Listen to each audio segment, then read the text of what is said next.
Я Орлек, высокоразвитое существо 256-й мерности. Программы, сценарии, вот эти вот целые системы управления людьми разрабатывают темные существа высокого порядка, которые, можно сказать, опьянены властью, что они могут править людьми, и им за это ничего не будет. Сейчас снесет человечество, чистка человечества происходит. И тут я чувствую, что этот канал сбивается, и наконец-то я с высшими выхожу на связь. Сущности могут подключаться к человеку на тонком плане, совершать какой-то половой акт, чтобы родить сущность. То есть она прям вот способна высасывать жизнь, доводить до всяких болезней смертельных. Мне говорят, что это темные управленческие элиты пытаются насадить вот этот сценарий наводнения. Это сейчас давка, она будет продолжаться, будут пытаться продавить под негативные сценарии, апокалиптические. Если сейчас эту защиту снесут, то дальше история начнет развиваться еще хуже. Почему все вот эти люди ясновидящие, грубо говоря, такие: ай, да все, я сумасшедшая, я не буду про это никому рассказывать. Те, которые реально видят сущности там, и так далее, умеют работать. Те, кому нужно ставить денежные цели, они наоборот такие: ой, да нет, я пойду в духовность, деньги это вообще это плохо, там, или еще что-то. Да. Почему это все происходит с людьми? Почему все наоборот, как будто бы? Почему все наоборот? Есть такая вещь, как смещение. Вообще есть разные виды бессознательного влияния на человека. То есть есть наши там убеждения, там негативные связи с людьми, запреты. Это такой первый уровень подсознательных программ. Есть более высокие уровни подсознательных программ и сценариев, которые влияют на жизнь человека и сбивают его с пути. Смотри, ну все, о чем ты говоришь, программы, там, это же по факту все тоже сущности, правильно? Да. Да, то есть это определенные виды сущностей, которые подключаются к человеку, сливают энергию. То есть все эти программы имеют сознание, то есть я могу с ними пообщаться, например. Они могут заставлять человека саботировать свою проработку, потому что они хотят жить, 100%. И как только человек подходит к какой-то серьезной теме, он такой: ой, завтра, послезавтра, потом, то нет энергии, то засыпает и так далее. Плюс эти существа, они могут влиять, в принципе, на эмоции человека, на его мысли, на его ощущения, например, в голову, закладывать мысли в мозг. Слушай, а вот смотри, в чем разница сущностей, которые у нас программы, сущности программы, да? И ты как-то мне рассказывала про сущность родовую паука, которая у тебя была, там, выпила дедушку твоего вообще. То есть в чем это же разные сущности или нет? Это все равно какие-то программы? Как вот можно какую-то градацию, не знаю, получить ранги, градации? Давай как-то обозначим. А хочешь, мы можем прям в прямом эфире ченнелинговый сеанс сделать и через высших прям поспрашивать про это все. У меня просто такой подход. Я не люблю просто так узнавать вопросы у высших какие-то, потому что это все равно энергозатратно, и поэтому я только с чем сталкиваюсь, на то информацию и инструменты и запрашиваю. То есть вся информация, которая у меня есть, она как бы собрана из практического опыта. Вот я знаю, что есть такая сущность, потому что я с ней сталкивалась. Каких-то супер общих градаций я не получала. Но для этого и есть люди с желтым потенциалом, как и мой муж. Вы очень классные всегда вопросы задаете, которые прям интересно узнавать. Вот высшим как? Им норм, что мы им вот такие всякие задаем вопросы? Не является ли для них это что-то типа: ой, опять вы за своей фигней пришли, мы тут масштабные вопросы решаем? Здесь их же все-таки задача через меня принести знания в этот мир, а чтобы принести знания в этот мир, нужно как бы показать немножко эти знания, авторитет свой, всякие чудеса условно. И поэтому я как раз с ними вчера на связь выходила, в общем, спрашивала, и мне сказали, что они сегодня готовы поотвечать на вопросы. То есть я иногда для людей провожу такие ченнелинговые сеансы. Если прям супер глупые вопросы, могут сказать: ребят, какого цвета машину выбрать, вы издеваетесь? Условно. Поэтому они достаточно открытые. Ну все, давай узнавать. Да. Сейчас я настроюсь. Буквально полминуты.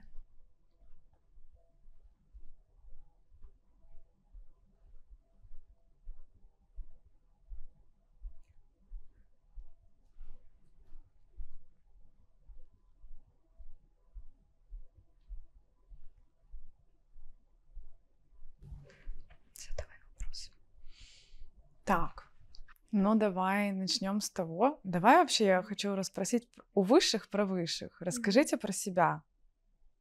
Вы кто? Я Орлек.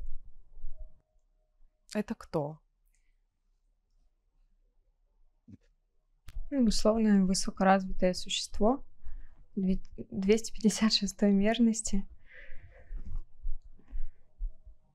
Наставники для людей высшего уровня, которые помогают пройти путь развития души, как ребенок, когда рождается, и родители, их задача в чем? Это показать ребенку, как в этом мире функционировать, да, в общем,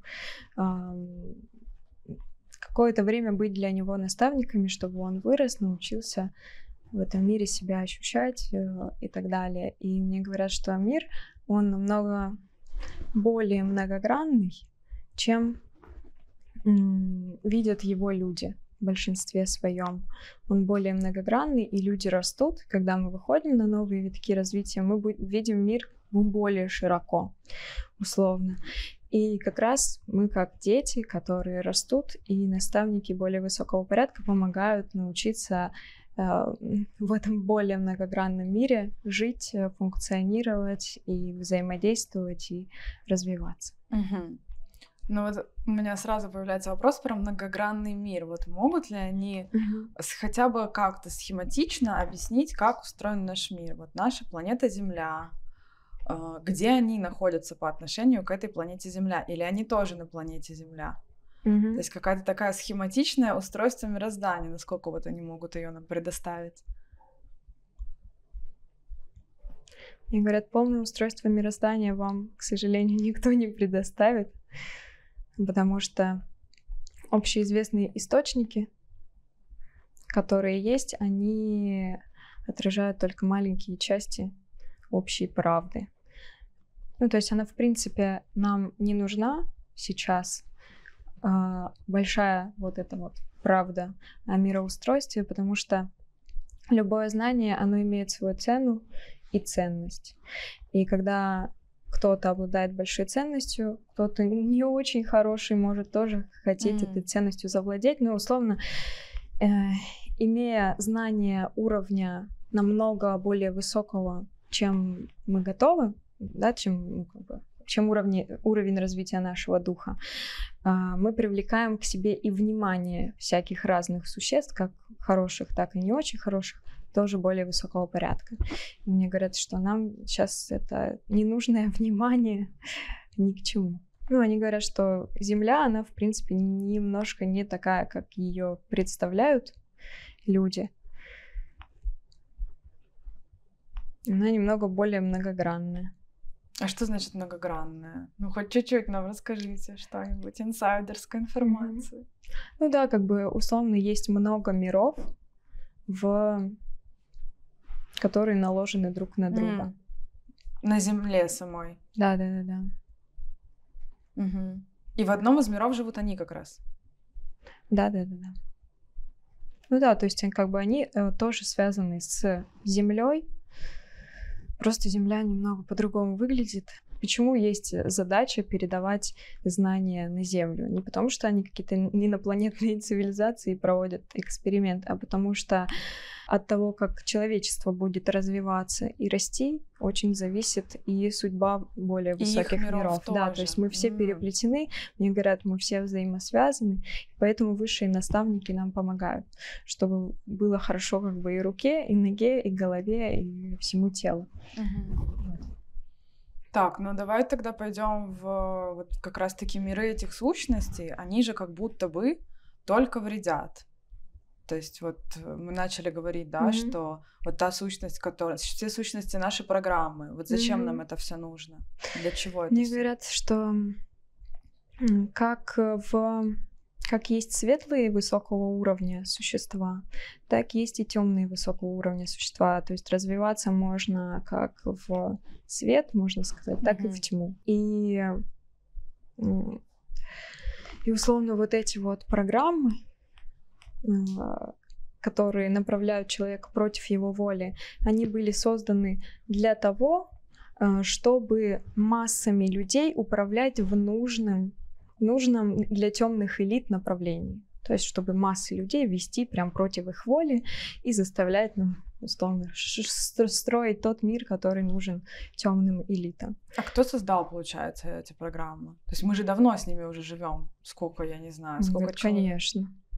Очень давно это все создано. Вообще, эту систему управления людьми, и ее тестируют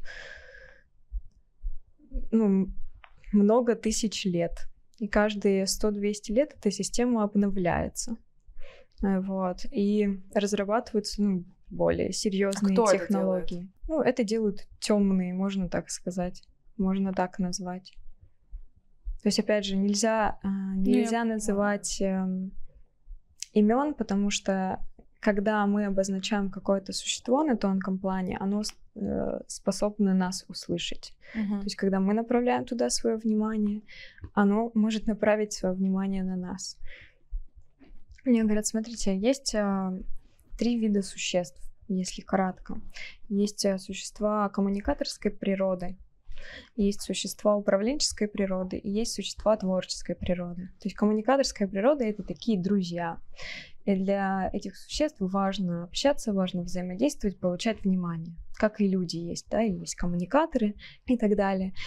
И мне говорят, и вот точно так же на тонком плане есть существа, как более высоких уровней, так и более низких уровней коммуникаторской природы, которым важно получать ваше внимание, общаться. Есть управленцы, у которых основная тяга, основная, жизненная сила состоит в том, чтобы управлять другими существами. И они могут, как и люди, есть прирожденные управленцы, они могут направлять человека как относительно его природы, то есть помогать ему проходить его путь развития, помогать ему ускоряться, помогать ему выходить на новый уровень. Так и могут помогать, против его воли действовать, то есть заставить человека купить то, что ему не нужно, заставить человека пойти туда, куда ему не нужно, ради удовлетворения своих целей. То есть управленцы, они всегда живут ради целей, ради выгоды, и у них есть действительно сила управлять другими. И вот такие управленцы есть. То есть есть, например, творческая природа.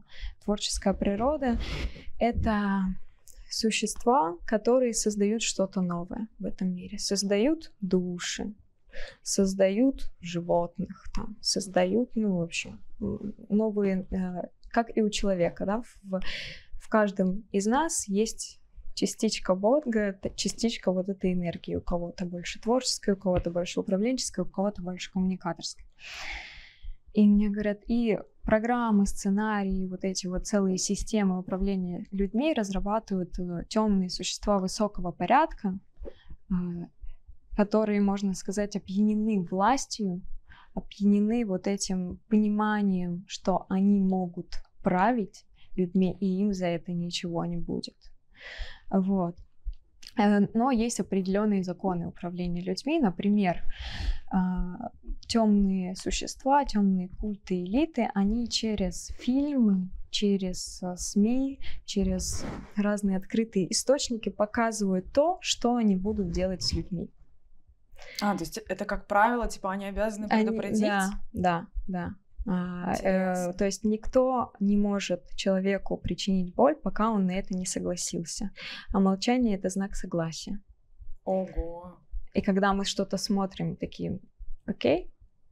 Когда мы смотрим захватывающие фильмы, мы пропитываемся эмоциями, мы пропитываемся состояниями, и мы даем подсознательное разрешение так с нами делать, такое с нами творить. Поэтому представители темных элит могут устраивать на толпы людей разные какие-то ритуальные показные выступления, да, зашивать во всякие фильмы их предсказания и так далее. И люди на это смотрят, такие, да, окей, делайте это с нами. на подсознательном уровне. А что люди должны сделать, чтобы сказать нет, так делать нельзя? Ну, мне говорят, вообще, в принципе, фильмы, книги и так далее, это очень сильный инструмент, через который можно загружать в подсознание разные сценарии программ. И мне говорят, через фильмы очень легко загружаются в человека программы и сценарии, потому что он видит себя на месте героя, он ему сопереживает, он ему сочувствует и просто перенимает все на себя. Плюс он находится в очень сильных эмоциях, и внутренний диалог не работает, напрямую идет загрузка. И что нужно делать? Первое, самое простое, это просто, когда ты видишь что-то плохое на экране, ты говоришь, это неправда, типа, это не мое, это мне не нужно. Это слабая, конечно, защита, но все равно хоть как-то может включить твое подсознание, чтобы оно закрылось от приема ненужной инфы. Потом, что еще может помочь, это проработка. Как раз вот всего того, что насмотрели. Это все можно проработать, убрать из подсознания весь этот хлам, чтобы перестали тупо сценарии фильмов, каких-то ужастиков воспроизводиться в жизни человека. Потом, как еще? Давай я спрошу, как еще? Может, легче не смотреть? Можно не ничего? смотреть, конечно. Мне говорят, и сейчас на самом деле растет влияние светлых сил, то есть они в какой-то период были в подавленном состоянии. Сейчас растет их влияние, и поэтому через фильмы в массы начинают транслироваться как бы и хорошие более программы, сценарии, смыслы, да? То есть есть управленцы, которые помогают человеческой природе развиваться, есть управленцы, которые зомбируют, манипулируют и заставляют человека идти против его природы, чтобы реализовать какие-то цели. Смотри, а вот это мы про управленцев поговорили, которые создают вот эту всю неприятные сценарии с людьми, управляют, да? А где находятся, в каком из секторов как раз-таки вот эти сущности, про которых мы говорили, уже более мелкие, то есть вот эти пауки родовые, сущность страха, вот по типу той, что была в моем доме. Я уверена, там кучу ты рассказывала, там у клиентов у твоих куча всяких разных. Это кто? Все эти существа, они могут находиться на разных уровнях развития. Вот. То есть бывают, например, возьмем демона. Кто такой демон? Это существо, которое когда-то было человеком, но пошло развиваться в темную сторону. Там, например, какой-нибудь убийца, маньяк. Умирает, переходит, на более высокий уровень развития, становится демоном. На тонком плане может влиять на людей. То есть демоны — это существа, которые были людьми. Вот паук родовой, это же явно не человек, по идее. Мне говорят, есть сущности, которых рождают люди. Например, то есть у людей есть способность создавать разные энергетические структуры своими эмоциями, своими состояниями и так далее. Они могут как создавать какие-нибудь предметы силы, да, артефакты, которые будут работать, помогать человеку, так и неосознанно, рождать какую-нибудь астральную сущность. Мне говорят, очень часто сущности могут подключаться к человеку на тонком плане, совершать какой-то половой акт, чтобы родить сущность новую. Это...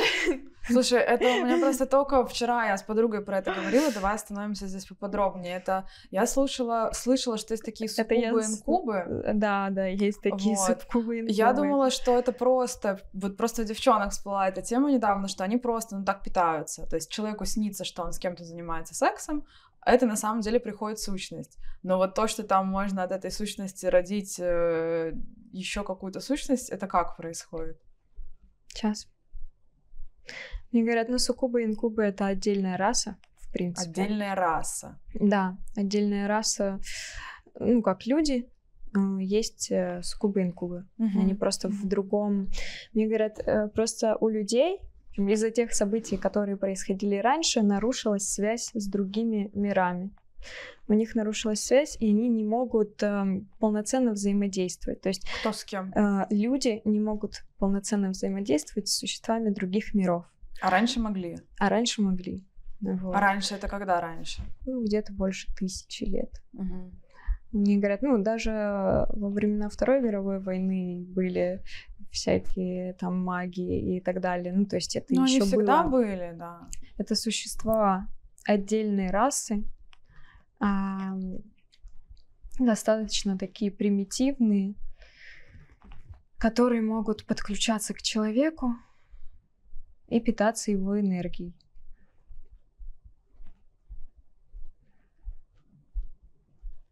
Через секс.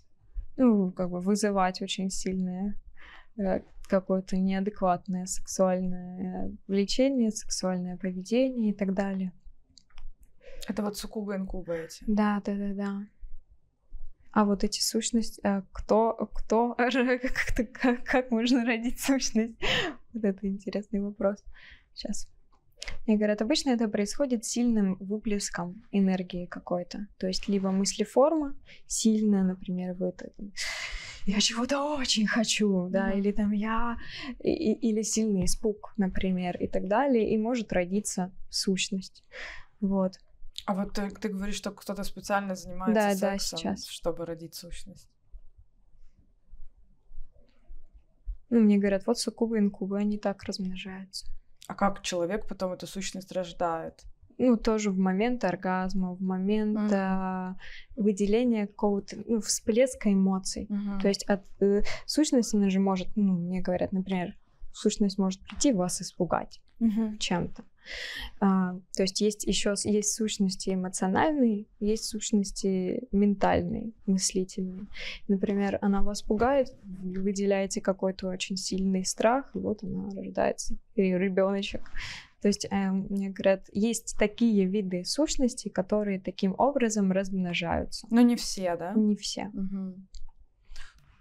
У меня, кстати, был опыт взаимодействия с инкубом. Ого. Да, через одного парня, которым у меня было просто, супер странное влечение, у нас были, супер странные отношения, и он, таким жутким бабником был. Вот, и когда мы были вместе, я почему-то видела у него вот эти какие-то рога и так далее на тонком плане, а я не могла понять. Я ж не знала про суккубов, инкубов, я подавно не знала. И потом, вот когда мне этот энергокорректор проводил практику, чистки от всего, я рассталась окончательно с ним. У меня просто прошли чувства. Просто прошла вот эта какая-то странная, опять же, странная зависимость. Через 5 лет я прорабатывала с ним отношения, меняла сценарии, что все мужики козлы, а козел это кто? Инкуб. Да ладно, инкуб это козел. Я тоже не особо в курсе, я только на слух знаю, как называется. То есть, если у женщины есть программа в подсознании, что все мужики козлы, она будет привлекать к себе мужчин с такими подключками. С инкубами вот этими. Да. И потом жаловаться, что сущности трахают. Так изменяет и так далее. И я прорабатывала у себя эту историю, и когда я проработала, на следующий день он мне пишет, мы не общались кучу лет, он мне пишет, извини за все то, что я с тобой делала. Это классическая история. Проработал что-то, все появились, кто прорабатывал. Просто. Давай спросим у высших, как защититься, как от этих сущностей, так и вообще вот от каких-то других. Меня вот спрашивали подписчики, что сейчас вообще много кто магичит, о наболевшем, так скажем. Да. Вот, и мне прям спрашивали, как защититься от вот этой всей истории. Я буквально на днях проводила с нашей группой в тренинге практику по убиранию вот этих всех магических контрактов, магических подключек, которые были сделаны всякими магами, экстрасенсами. Да. Оно же даже жестко. К тому, что вот сейчас много такого в открытом доступе, и, казалось бы, человек, вот, обычные девчонки, это что я вижу, там, женщины, Да. Эти практики реально работают. Вот в чем как бы минус. То, что кажется, что она пошла какой-то фигней позаниматься, да, она не маг, она не экстрасенс, у нее нет никаких суперспособностей, но есть действительно рабочие практики или ритуалы, совершая которые даже самый вот, да, самый неопытный человек, он может, да, какие-то такие истории запустить. И вот у меня реально очень много человек спрашивают, как от этого всего защищаться, что с этим делать. Мне говорят, что можно использовать те практики, которые нам передавали, то есть нам передают практики как раз по работе с подсознанием, и в том числе в этих практиках убираются вот эти все сущности, все эти подключки. То есть можно через практики. Это самый такой, рабочий метод, да. А если из таких более простых, то можно всякими там травами, маслами чистить пространство. Оно будет на каком-то уровне работать. Вот да, я опять хочу сказать, вот мне то, что ты рассказывала, да, когда приходит родовая сущность паука огромная, и там вы видите по всему дому на тонком плане паутины там и так далее, и мне просто, почему про паука спрашиваю, мне опять же таки, вот сегодня подруга рассказывала, что она такого в детстве видела на протяжении нескольких лет. Она была просто в ужасе, что у нее каждый день она видела этого огромного паука, вы паука хотя бы не видели, а она видела конкретного этого здорового паука. Да, есть эта сущность паука. Вот, что как бы, это же явно Пало-Санто пожжёшь, но вряд ли поможет, там, это история или эти благовония там какие-нибудь синтетические, но это же не про это, что вот с такими вещами делать, как от такого защититься, или от какой-то магии, от вот этой, которую там кто-то, какая-нибудь завистливая девочка или мальчик мне говорят, наворачивает. Мне снова говорят про практики, мне говорят, мы вам что, просто так передаем эти практики? Они мне говорят, что самый простой рабочий инструмент — это использовать те практики, которые мне передали, потому что их передали под это, потому что любое проклятие, практически любое, да, то есть высокого уровня, всякие там сглазы, проклятия, порчи и все прочее убирается через эти практики супер легко. Это практики по работе с подсознанием, да, вот, которые мы даем у нас на управлении реальностью. Мне говорят, вы можете как бы изгаляться, делать ритуалы на Луну, там, жечь Пало-Санто. Короче, такой же магией заниматься. Можно это все делать, как бы, если хотите жизнь свою потратить. Вот. То есть всегда есть доступные, малоэффективные, бесплатные, в общем, доступы методики, которыми ты можешь, как подорожник к волосам прикладывать, чтобы волосы стали лучше. Вот. Хорошо, есть более профессиональные рабочие инструменты, которые действительно восстановят твою энергетику и приведут ее в порядок. Вот смотри, у меня тогда такой вопрос. В любом случае же то, что с человеком это происходит, будь то родовая сущность, там этот паук, или вот что там еще магия, что кто-то, если прям какие-то ритуалы делает, что там еще, вот всякие такие истории. Это же не происходит с человеком просто так, правильно? То есть это не случайно. Да, мне говорят, вот есть как раз вот эти подсознательные сценарии, они что делают? Они ведут человека к определенному исходу. И если у человека, например, подсознательный сценарий того, что ему постоянно вредят через магию, то есть есть такой сценарий, что ты общаешься с человеком, и у него постоянно на него кто-то порчу наложил, кто-то там на него на кладбище заходил и так далее. Вот условно на тебя это не происходит, а на него постоянно происходит. Это сценарий. Значит, где-то что-то происходило по прошлым жизням, чаще всего у человека какое-то негативное взаимодействие было с людьми или существами с фиолетовым потенциалом. И это нужно, опять же, этот сценарий можно просто проработать, убрать его, и к человеку перестанут постоянно цепляться всякие ненужные сущности. Я прям 100% с тобой согласна. Сама вот эта концепция про то, что вечно от кого-то защищаться, оно же как бы и дает почву на то, чтобы был постоянно нападающий. Если ты постоянно в защите стоишь, у тебя постоянно будет человек нападающего. То есть как бы это такой сценарий, жертвы магического воздействия. Вообще, в принципе, жертва уже, если мы больше к психологии идем, что просто жертва, с которой постоянно что-то случается, я бедный, несчастный и так далее. Есть просто разные градации вот этого сценария жертвы. И есть те, на кого вот постоянно именно магическим образом нападают, а есть те, на кого физически хаотичным образом, например. Или кого постоянно мошенники, да, там с деньгами, вот это уже 10 раз ко всем перевела деньги, там вот эта вся история. Этот сценарий, да, про который мы говорим, это тоже сущность, она как-то выглядит, то есть мы можем какой-то конкретный сценарий увидеть тоже как какого-то паука или какой-то энергосгусток, они имеют какую-то форму? Чаще всего сущностями в обществе, вот мне говорят высшие, называют программы сферы души, условно. Это эмоциональные сценарии разные. Они предстают в каких-то образах. Там образ паука, образ червя и так далее. И они питаются обычно эмоциями человека.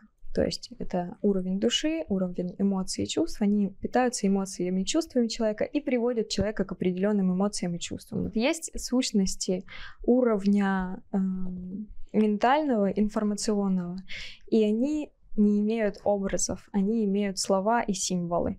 Вот, то есть их можно назвать просто так. Сценарий жертвы, условно. И мне говорят, и вот этот сценарий жертвы, он может быть как эмоциональным, так и словесным. То есть он может сидеть у человека в душе, а может в духе, а может в теле. Так, ну-ка, дух и душа, получается. Ты говоришь, душа и дух — это разные вещи. Да. Мне говорят, ну, условно, есть мир тела, материя, все понятно, всем понятно. Есть мир души, это мир эмоций, состояний. Есть мир духа, это существа и разные субстанции, состоящие из информации, из кода 0, 1, слов, символов. Это, да, как говорят, вот мне пришла мысль. Что за мысль? Откуда она пришла? Да, то есть есть информационные пространства, общее информационное поле, в котором витают разные сущности, разные мысли, залетают в головы к людям. Отдельный мир, грубо говоря. Да, это отдельный такой мир. Мир идей, мир смыслов, мир мыслей. Вот, и они не имеют и мир образа. Духа одновременно. Да, это и есть мир духа. Ну так нашего, и как вот бы в нашей концепции. То есть что такое дух? Как большое хранилище информации и сценариев, которые человек насобирал из своих прошлых жизней. Это как судьба, знаешь, вот можно так сказать. В духе хранится истинное предназначение человека, то есть информация о его сильных качествах, информация о той миссии, которую ему нужно пройти, о тех идеях, которые ему в голову условно придут. И в духе также есть собрание всяких вот этих негативных сценариев и программ, с которыми я работаю. То есть я работаю с человеком, с миром духа. И вот эти мысли, идеи чаще всего. Есть душа. Это вот этот вот мир эмоций. Да. И человек, он состоит из как бы духа, это сценарий, условно прописано, ты должен к 30 годам найти работу, вот такую семью и вот так. Но сценарий всегда запускает наши эмоции, душа запускает жизнь. И тело уже реализует это. То есть идея рождает эмоцию, эмоция рождает действие. Действие рождает как бы нашу жизнь. Слушай, а наше высшее я тогда в этой системе это где и что? Сейчас. Вот знаешь, тоже говорят, игрок, который играет через нас, грубо говоря, вот этот. Мне говорят, ну вот как раз наше высшее я, оно многогранное. Оно состоит из соединения потенциалов. То есть что такое потенциалы? Это первые силы, из которых состоит весь мир. Да, это, ну, из них строятся деревья, кошки, люди и так далее. И это потенциалы — это энергии, которые, соединяясь, образуют такую как бы алхимическую реакцию, и, можно так сказать, создается вот это вот существо, высшее я. Высшее я. И поэтому внутри человека да, как бы может быть целый легион разных мыслей, разных желаний и так далее. Это, ну, как бы разные потенциалы спорят между собой, хотят проявляться по-разному. Да, субличности. И как раз задача человека научиться вот это, весь вот этот легион собирать воедино и управлять им, управлять своими потенциалами, своей природой, Своими да, субличностями. своими субличностями и проявляться в мире гармонично. То есть и вот это высшее я, оно развивается, и из жизни в жизнь человек, ну, как бы высшее я развивается через человека. И когда ребенок, ну, как бы, когда ребенок рождается, ну, зарождается, да, как раз вот это высшее я, оно строит тело человека по образу и подобию своему, из генетического материала родителей, исходя из того, какие потенциалы должны быть. Да, у человека разовьются определенные области мозга, определенные там предрасположенности. Кто-то будет лучше слышать, кто-то будет, у кого-то реакция. То есть тело наше настраивается под наш дух. Да, все органы, все. 100% согласна, потому что тоже внешность, я вижу, что каждый человек выбирает себе внешность, ну, так как сказать, каждый дух выбирает себе внешность, каждое высшее я под его определенные задачи. Другой вопрос, что большинство не пользуются вот тем, что они выбрали здесь для себя какой аватар, какие аватар, я имею в виду не только как наша внешняя, да, наша внешняя оболочка, какие мы там красивые, некрасивые и так далее, а именно наши вот, да, способности, как ты сказала, да, у кого-то левое полушарие элементарно, да, больше развито, у кого-то правое, там еще куча других нюансов, у кого-то больше здесь предрасположенности, у кого-то здесь, у кого-то обоняние, у кого-то зрительный вектор и так далее, да. Согласна, 100%. Вот. Поэтому мне говорят, то есть более простые объяснения мира вы, в принципе, можете найти в интернете. Ну, видишь, хочется, ты же понимаешь, что там очень много искажений, в любом случае, хочется отсеивать истинные знания от искажений, потому что люди очень сильно путаются, дух, душа, другие там цивилизации, высшие учителя, сущности, особенно те люди, кто это все не видит, их очень легко запутать. Очень часто у людей есть такое желание сразу все понять, но любая информация, любые знания, они живые, можно так сказать. И какие-то знания человек может, в принципе, понять, только находясь на определенном уровне развития. Ну и поэтому не нужно пытаться сразу познать все, да, а лучше развиваться, исходя из своих сил, да, идти своим путем, и тогда как бы вся нужная информация и знания, они постепенно придут. А вот как выйти на свой путь? Чаще всего выйти на свой путь людям мешают как раз-таки смещения. Вот, смещение, программы, сценарии. То есть чем больше человек работает с собой в этом плане, убирая вот эти вот подключки, сущности, программы и так далее, тем больше он становится собой настоящим и чувствует свой путь и идет по нему более как бы гармонично. Вот.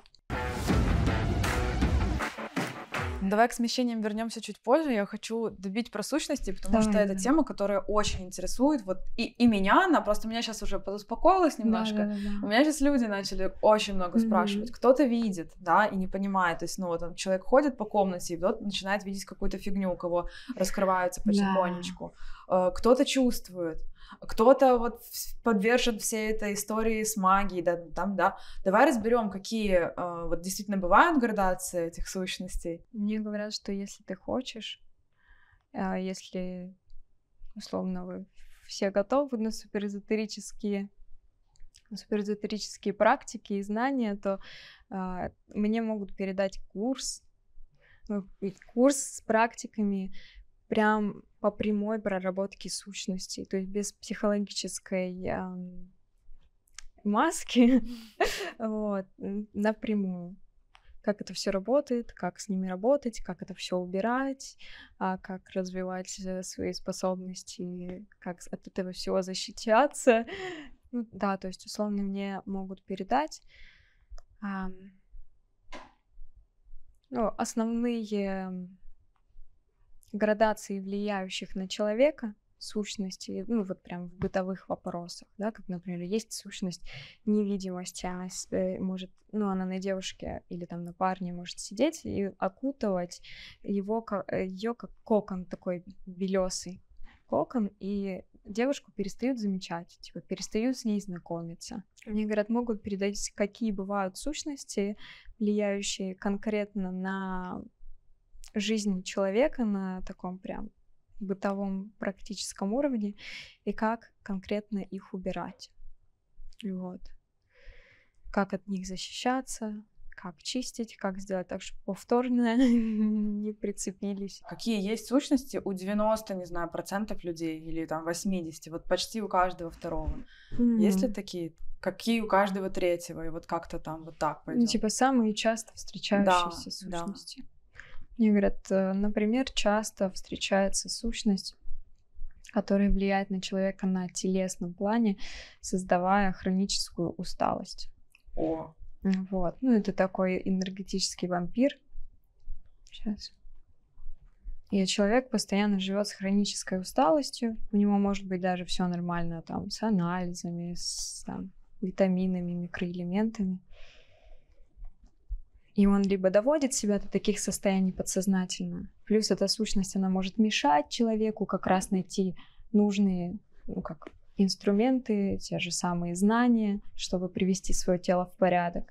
И говорят, сейчас просто, типа, за последние годы прям активировалась. Согласна, потому что я вижу на всех каких-то обучениях вот эти вот лозунги, что вы устали там от хронической усталости. Ну, короче, люди обращаются с этим запросом. Я это тоже вижу в поле, что не хватает энергии. Нет энергии, вот, нет энергии. Конкретно ее не убирала, кстати. Ну, может, у тебя ее и не было. Не, ну, в принципе, у людей. Угу. Ну, мне говорят, типа, ты убирала просто через наши инструменты, и я не знала не называла это сущностью, условно. Как выглядит этот, если да, он как-то выглядит, хроническая усталость? Ну, такой, знаешь, как будто к спине, не к спине, но вот ко всему, ко всей спине много тонких нитей, и вот тут такое существо, как креветка, не креветка, но, в общем, какая-то бесхребетная штука, скрюченная такая, которая прям пьет. Слушай, я видела такие штуки, и это вообще прикол. Я в шоке. Ты мне постоянно говоришь такие вещи, я такая, как я могла это видеть? Вообще даже не думала, я не знала, что это такое. Это было несколько лет назад. Я увидела у парня по спине, как пиявки, знаешь, такие выглядят. Ну, я не знаю, может быть, это ты другое описываешь, но вот они так еще как вот бы дергались вот такая, так вот, да. И вот они были прям по всей спине, да, и выглядели, ну, для меня как пиявка это больше. Черные штуки, и они вот так вот как бы мерцали вот у меня, и были вот как будто пиявки по всей спине. Удивительно вообще. Ты просто описываешь, мне это просто в сознании всплыло, хотя вообще про это уже 1000 лет забыла. Мне говорят, ну вот да, приблизительно так. Но вот эту штуку рядом я не видела, как креветку там, куда они там присасываются, ну вот похоже, да, очень. Мне говорят, ну то, что ты видела, это отдельный вид. А что это такое? Да, пусть расскажет. Интересно. Что за пиявки? Ну, типа, это тоже энерговампиры, но более мелкого порядка. И они больше влияют на тревогу. Типа, на какое-то такое у человека состояние постоянного страха, постоянной тревоги. А вот это она, типа, создает именно усталость. И, ну вот да, нет сил какое-то постоянное такое выгорание. Мне говорят, то есть что происходит у человека под воздействием сущности? Человеку закрываются как бы все пути, ну, она пытается от него закрыть все пути, которые могут ее убрать. Да. И поэтому, когда ты убираешь эту сущность, у человека может неожиданно возникнуть мысль пойти проверить свои анализы, да, там, пойти, там, не знаю, принимать какие-нибудь там БАДы. Когда ты убираешь сущность, убираешь программу, которая к ней подключена, он начинает двигаться бессознательно уже в сторону того, чтобы быть, наоборот, постоянно в энергии, в заряде сил. И хорошо, какие еще сущности бывают? Можно? Да, вот у многих, именно у большинства людей. Вот это вот сущность невидимости. Это такая Ты становишься как невидимка для других людей. Это человек, о котором чаще всего забывают. Игнорируют, его как будто игнорируют, нигде не замечают. И внутреннее постоянное ощущение ненужности. То я, никому не нужен. Я никому не нужен, она прям транслирует вот эту... мыслеформу, да, как будто бы. Да. У меня было прям несколько клиентов, с которыми я работала, с этой программой, с этой сущностью. По странным образом я просто забывала об их сеансах. Это было просто жестко. У меня такое чувство вины, что просто вылетает из головы, и я забываю. Хорошо, что они доверяли, и мы все-таки дошли, убрали эту штуку, и потом все нормализовалось. Ну, это все туда же. Вот смотри же, да, это вот тоже часто задаются женщины вопросами, почему одной дарят машины, квартиры, а другой не дарят, другой почему там даже, не знаю, розочку не подарят. Нет. Да. Хотя при этом ни внешность, ничего не влияет. То же самое, почему одному предлагают какие-то на работе контракты, да, хорошие, высокие должности, хотя, казалось бы, он не такой уж выдающийся там персонаж, а другому вообще он там старается, трудится, и вот это все про то же самое. Это можно назвать сущностями, как бы, можно назвать смещениями. А можно назвать смещениями, мы про них еще поговорим, программами, да, то есть все одно и то же, то есть как это ни назови, просто это происходит, это есть, и просто вот на тонком плане оно выглядит таким Мне образом. говорят, просто люди разговаривают на разных языках, как дерево можно назвать дерево, можно назвать там на английском языке, можно назвать на французском языке, а вы все говорите об одном. Точно так же и психологи, эзотерики, и даже люди науки говорят об одном, просто называют это разными словами, обосновывают разными терминами, и еще и спорят между собой. Да, спорят точно. Нет. Хорошо, кто есть еще? Давай, кто еще беспокоит вот большую часть нашей планеты? Мне говорят, есть еще такая сущность холода, отвращения в отношениях. Очень часто она может возникать между двумя партнерами, создавая у них состояние, что чувства куда-то уходят, любовь куда-то уходит, пропадают общие интересы, наступает вот прям холод, какая-то, вплоть до отвращения друг к другу. Это тоже можно убирать. Как она выглядит? Она такая, зеленая. Есть фильм «Стражи Галактики». И там Гамора, и у нее же с ее мужчиной постоянно вот эти вот непонятки в отношениях. Мне говорят, что вот у создателя, кто приложил руку к этому фильму, у него вот это есть подключка, и он ее как бы выразил через такого персонажа. Что она такая как бы зеленая, неприятная. То есть она как раз усиливает у человека брезгливость, раздражительность, и он начинает ко всему цепляться. Хорошо, какие Слушай, ещё? вот давай про родового паука вот этого поговорим. Да, вот сущность Мне паука. очень интересен. Мы на самом деле сталкиваемся с ней второй раз. Это такое существо, которое очень сильно выпивает жизненную энергию у человека. То есть она прям вот способна высасывать жизнь, способна вот до истощения доводить, до всяких болезней смертельных и так далее. И оно обычно самовосстанавливающееся. Есть программы самовосстанавливающиеся. Ты ее как бы убираешь, а это как гидра, вырастает еще 3 головы, условно. Ты этого паука убираешь, а рождается на его месте куча новых пауков. И вот такие самовосстанавливающие программы. Проблема в том, что мне говорят, в мире психологии, да, есть вот эти практики по убиранию убеждений, но люди не понимают, что если они проработают самовосстанавливающиеся убеждения, то оно у них еще больше усилится в жизни.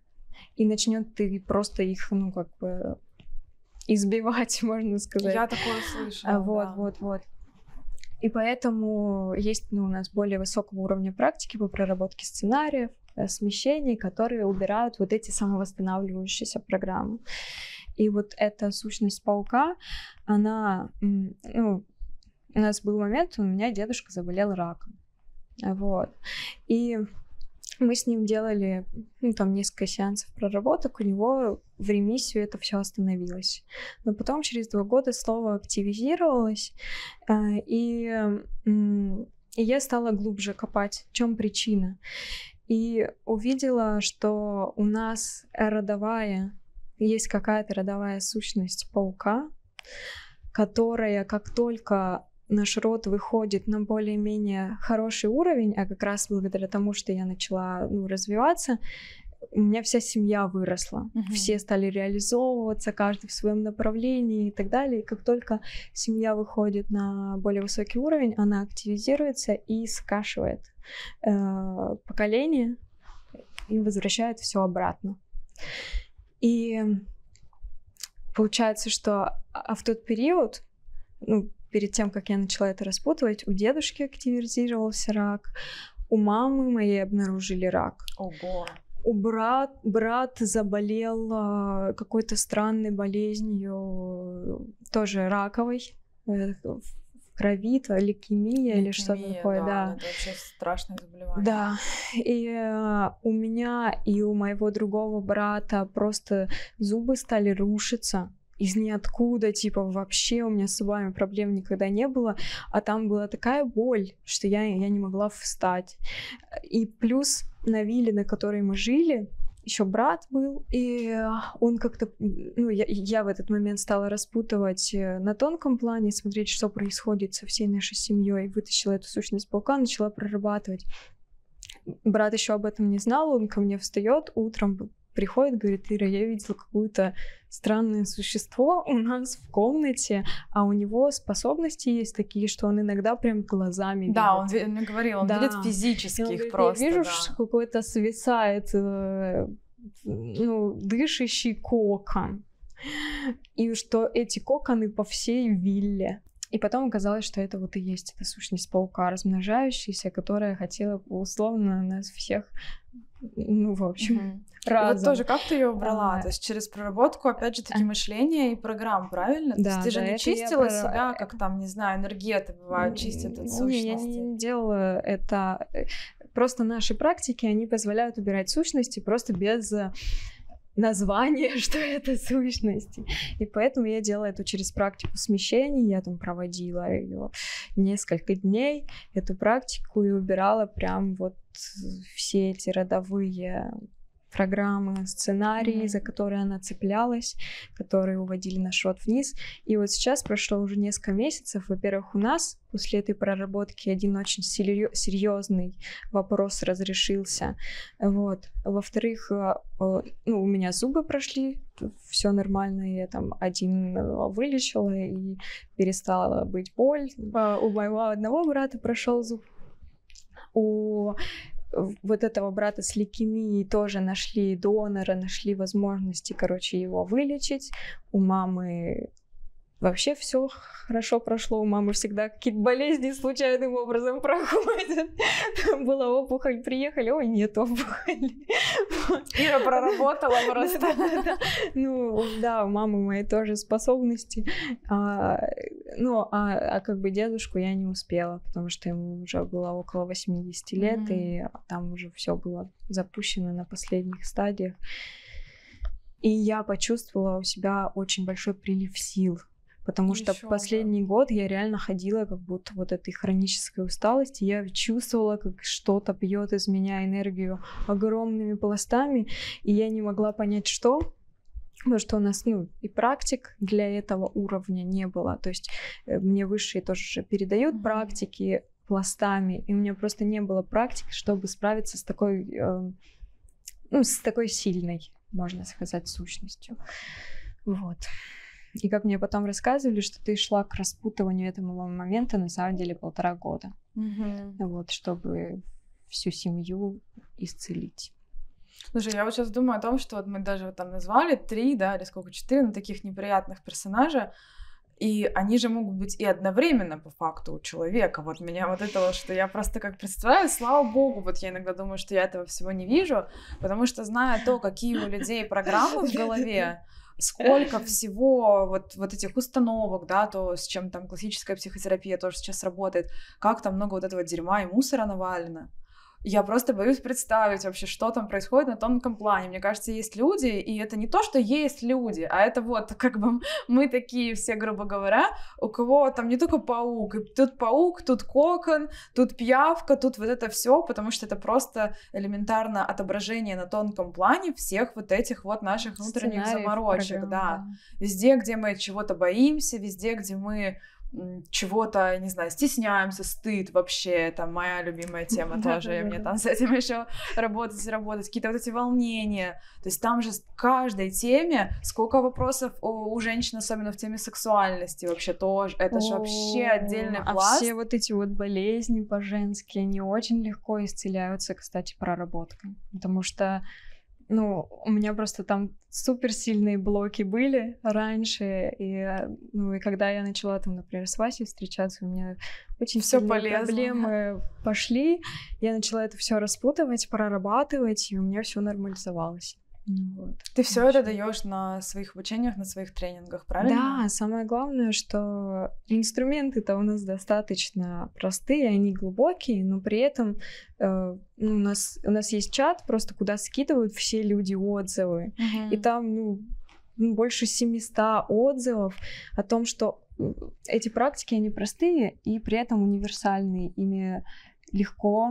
им легко научиться, ими легко работать, и люди просто толпами пишут, что вау, типа, мне эти практики изменили жизнь, я 20 лет был в эзотерике, и я такого никогда не видел, там к нам и психотерапевты приходят учиться, как бы, и психологи, и дипломированные, и в восторге все. Все, что происходит на тонком плане, можно спокойно объяснить с научной точки зрения, да, с точки зрения психотерапии, психологии, и я очень много лет так пыталась делать, такое позиционирование выстраивала в соцсетях и так далее, более психологическое, более научное, но очень большой пласт тогда инструментов и возможностей работы с людьми, он просто закрывается. Когда ты работаешь только психологическими инструментами, очень сложно войти глубже, очень сложно убрать у человека, например, какие-то более глубокие вещи, проработать и так далее, и прийти к более сильным результатам. И поэтому так или иначе с людьми, с которыми я работала близко в коучинге, там, например, с какими-нибудь миллионерами, звездами и так далее, я работала с ними эзотерическими инструментами. Даже когда позиционировала себя как коуч. Да, то есть все равно ко мне приходили на мои способности, на магию и так далее, и в какой-то момент мне просто высшие сказали, говорят, Ира, тебе больше нельзя это скрывать, тебе больше нельзя притворяться как бы нормальной, потому что так ты не вырастешь выше, потому что пора нести эти знания в мир, нести эти инструменты в мир, а если скрывать все за как бы психологической пленкой, маской, да, то...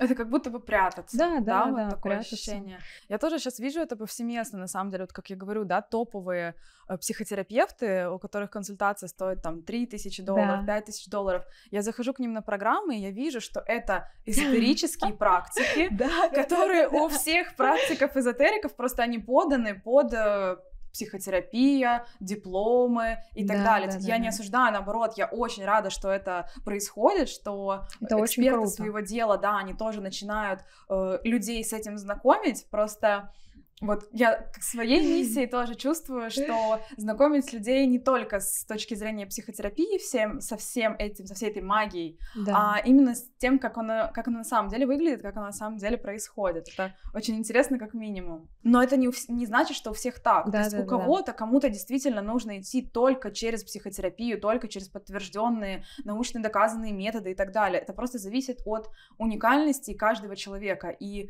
просто большая проблема, которую я тоже сейчас вижу, это в том, что огромное количество людей с врожденными способностями к ясновидению, яснослышанию, яснознанию, общению с духами и так далее, к работе с энергетикой, из-за того, что это не популяризировано, из-за того, что это в определенных кругах считается там ненормально, шизофрения и так далее, люди закрываются. Я такая же была, и таких очень много людей.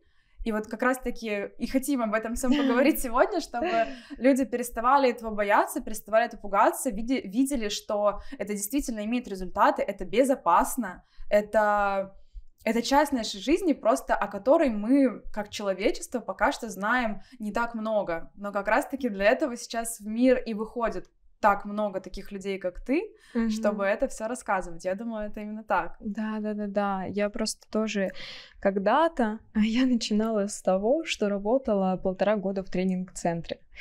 И там я была просто администратором, мне можно было ходить на все практики бесплатно, и я там столько всего изучала условно, и карты Таро, и руны, знаешь, там, и астрологию, и хиромантию, и так далее.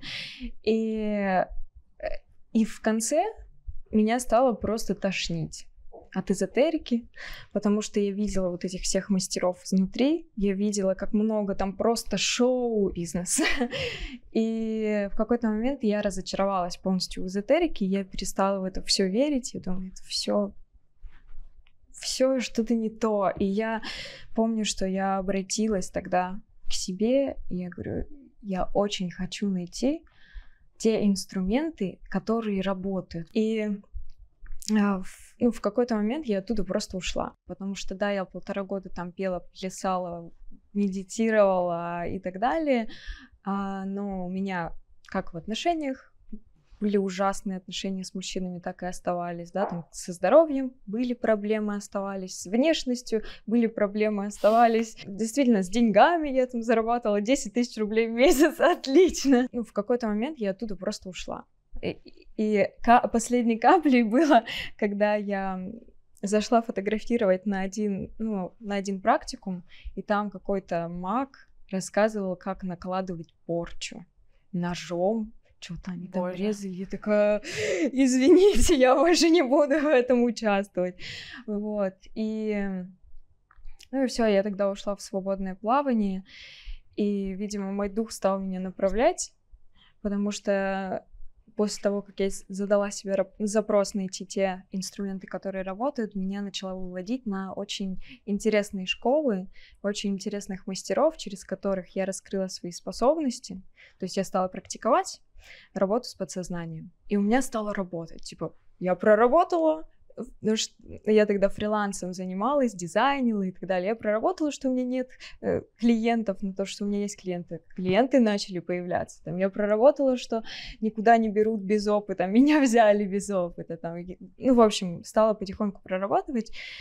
И стала меняться жизнь. Реально. Не просто вот в фантазиях, там, в 3D-измерениях, а в реальности.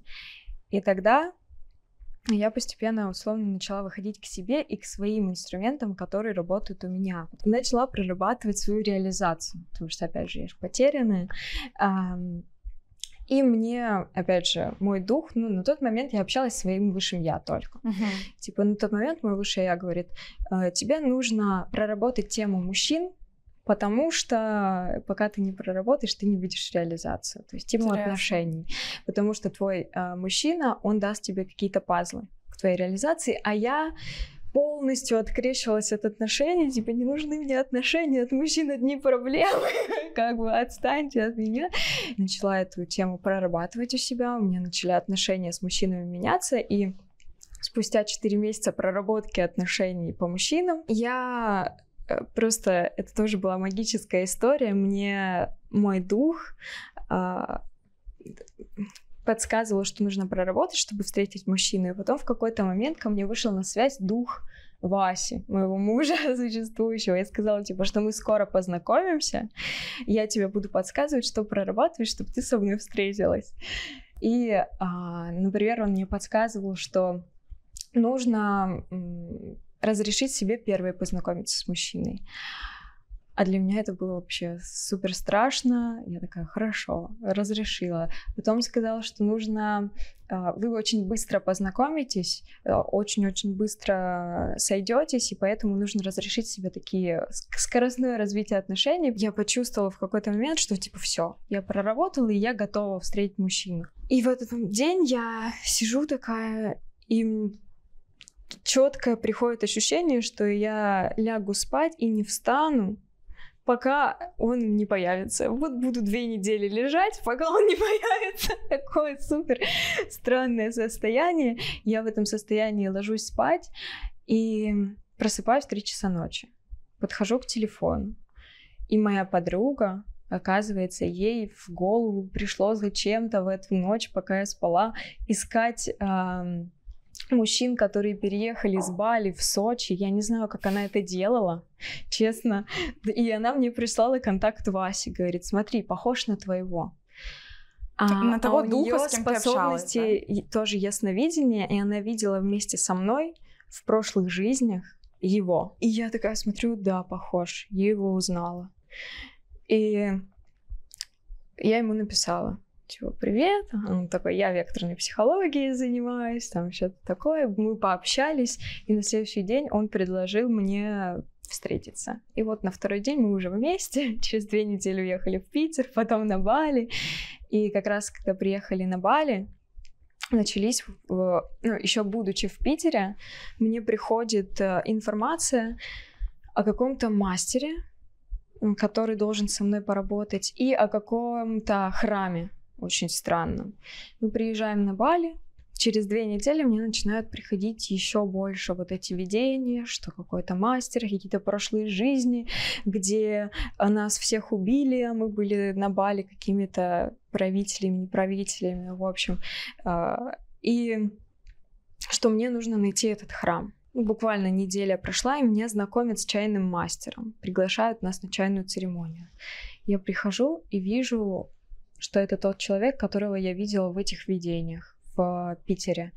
И он мне говорит, ты как будто какая-то родная душа, как будто мы с тобой виделись в прошлых жизнях.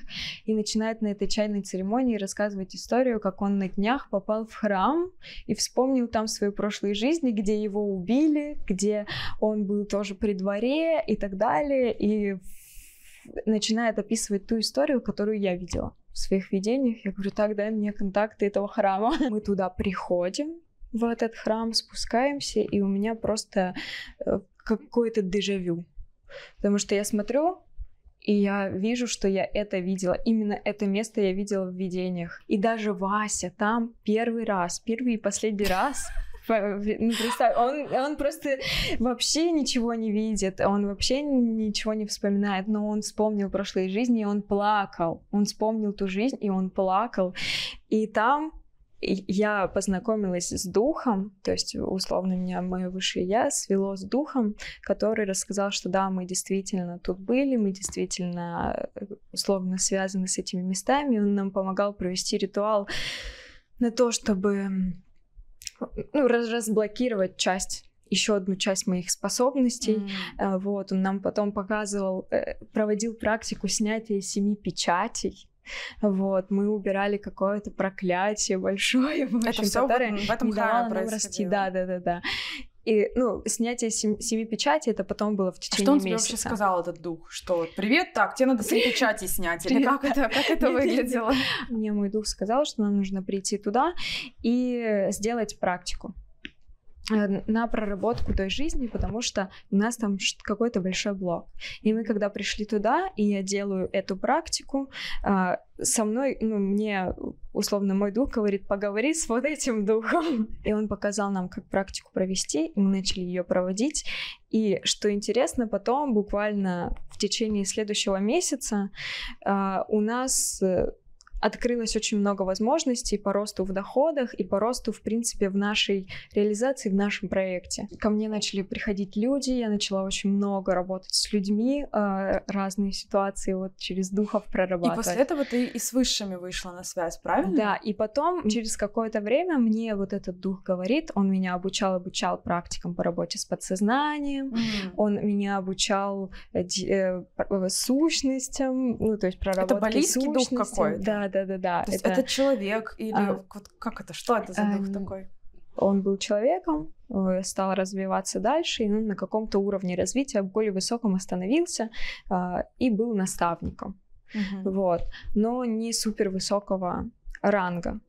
И в какой-то момент он мне сказал, типа, Ира, тебе нужно отпустить те практики по работе с подсознанием, которые я тебе передал, потому что тебя будут обучать, типа, более высокого уровня существа. И мы ехали с Васей на байке, и тут я вижу, что, ну, ясновидение. Я вижу, что на небе возникает какой-то свет, и как будто крылья, знаешь. То есть это была очень странная ситуация, но я ощутила, что какой-то дух, какие-то высшие пытаются со мной связаться. И вот этот дух, он мне сказал, что нужно делать практику по снятию 7 печатей, там какие-то отключения от масонских эгрегоров, от каких-то, ну, в общем, от ненужных подключек, которые были у меня еще с прошлых жизней, чтобы я могла с высшими связаться и соединиться. И потом мне начинает связываться, выходит со мной на связь Лег. Это такие существа, есть леги, орлеги. Их основная задача — это помогать человеку эволюционировать, проходить свои уровни развития, как раз исходя из своей уникальности. Потому что они передают те знания и практики, которые помогают мне расцветать, моим клиентам расцветать. Я вижу, как расцветает моя семья, что мне брат на днях звонит, говорит, он, лет 5 назад он не знал, чем заниматься, куда мне там двигаться, куда идти, я не могу найти работу и так далее. Хотя способный парень, крутой, я всегда восхищалась им. И мы с ним прорабатываем этими практиками, потом он сам прорабатывает этими практиками и находит работу, начинает развиваться в плане, становится архитектором очень крутым, и за полгода выходит на доходы выше его директоров. Ого. На любимой работе за него дерутся несколько фирм, потому что он просто огромные результаты показывает и пошел по своим потенциалам. На днях звонит, говорит, Ира, у меня тут начальник хочет сделать партнером компании. Его все спрашивают, там его начальники спрашивают, типа, а как ты к этому пришла? Он говорит, работа с подсознанием, потенциал. Слушай, вот у меня тут вопрос сразу. Вот смотри, я уже просто предвосхищаю тоже вопросы зрителей по этому поводу. Знаешь же, многие говорят, вообще хочу на высших остановиться, подробнее поговорить, кто это, где, как они выглядят и так далее.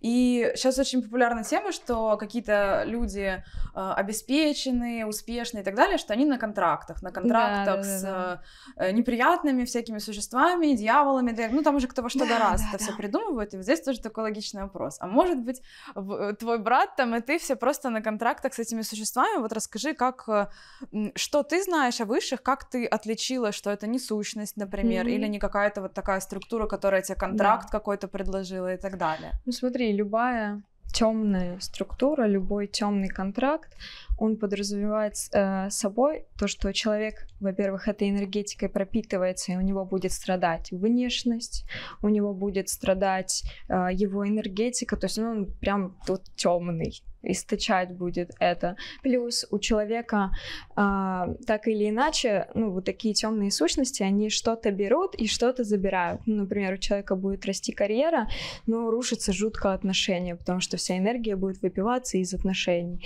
и в карьеру вкладываться. Или, например, совершать какие-то кровавые ритуалы, или нужно, то есть делать что-то, что идет против твоей совести, против человеческой природы, чтобы подпитывать вот этот вот эгрегор. То есть, потому что темные, они так или иначе будут питаться энергией злобы, агрессии, страха, стыда, наверное, вот жажды власти. У меня просто было такое в жизни, когда ко мне подключался демон. Ого. Вот, и когда я была маленькой девочкой, мне было 13 лет. Точно, точно. Да. Приходит какой-то демон, говорит, я демон. Можно я буду жить в тебе, я тебе буду помогать? Ну, буду жить в тебе. Я такая, да, окей. Ну, понимаешь, ребенок, подросток, который любит фильмы про вампиров. Ну и плюс, который общается с детства с духами, и для него это окей, да, то есть ничего необычного. Я не понимала последствий. А последствия были страшными, потому что за время взаимодействия, да, контрактов с этим демоном у меня очень сильно, вот я рассказывала, испортилось здоровье, у меня очень сильно испортилась энергетика, я впала в жуткую депрессию, то есть я ходила с вот этой маской улыбающейся девушкой, а внутри была дыра. А что было хорошо, с чем он тебе помогал? Ну, он мне какие-то там что-то подсказки тоже давал, каких-то тоже контрольных, какие-то... Чуть-чуть он мне помогал, но забирал очень много. И я прям ощущала вот этот момент, когда это существо улетает, и я просто 3 дня сплю. У меня нет энергии, у меня нет сил, мне плохо, потом он прилетает, мне чуть получше. И это как будто какие-то, знаешь, созависимые отношения с абьюзером. Я помню, ты еще думала, что это типа твоя душа, да, к тебе прилетает. Я начала думать, что это моя душа, и начала очень бояться потерять, типа, эту связь. И когда я в тренинг-центре встретила, в общем, одного парня-энергокорректора, да, и он мне провел чистку от вот этих всех сущностей, подключек и так далее. И когда я его отпустила, я первый раз услышала голос вот своего высшего я, своей души, и тогда он мне сказал, типа, я от тебя никуда не улечу, я с тобой. И я тебя не буду вести против твоей совести, я тебя не буду вести против себя. А когда ты соединяешься с какими-то светлыми силами, то идет процветание твоего внутреннего состояния, да, то есть как бы психика восстанавливается, ты чувствуешь, что ты людям даешь хорошее что-то, тебе не нужно делать никаких странных ритуалов. Они в мою жизнь только хорошее принесли. И в жизнь мою, моих людей, моих клиентов, да, там, родных, все расцветает. Слушай, вот насчет того, что расцветает, ты говоришь, я прям вспоминаю, хочу рассказать историю вообще, как мы с Ирой познакомились и что после этого произошло. Мы познакомились с Ирой таким образом, что она приехала к нам в гости, Илья был знаком с Ирой и Васей, и они приехали к нам в гости, и в этот момент у нас моментально выключился свет, у нас выбило пробки, так, и мы по приколу начали говорить, а давайте у духов спросим, что у нас свет выключился, может это типа духи. И Ира действительно пошла общаться вот с духом дома, с высшими наставниками. Ира нашла ту сущность, которая там обитает. Это оказалась сущность страха, которая 30 лет там назад образовалась на этом месте и питалась страхом людей, то есть пугала постоянно, что такое происходило. И не знаю, вот кто на меня подписан, может быть, видели, я рассказывала буквально там за неделю, за 2 в сторис у себя, что я проснулась как-то ночью в астрале, то есть не проснулась, но очнулась в каком-то пространстве, да, где глаза закрыты, но я вижу и сновидением как бы комнату и то, что там происходит. И в одной части комнаты, где у меня окно, там я вижу, как кто-то, какой-то темный силуэт открывает дверь, которой двери там нет на самом деле. Он открывает эту дверь и запускает, вот казалось бы бред, но вот как бы что видела, то и рассказываю. Запускает в мою комнату через эту астральную дверь астральную обезьяну. Огромная обезьяна, которая начинает прыгать вокруг моей кровати, просто вот так наворачивать круги, и жутко все трясется вся кровать, мне, естественно, страшно, то есть, а я в сонном параличе, я не могу не пошевелиться, ничего, вот это состояние страха, я видела это еще черный силуэт, и вот она бегает, крыла глаза, в итоге я все силы приложила, чтобы проснуться, и оно исчезло.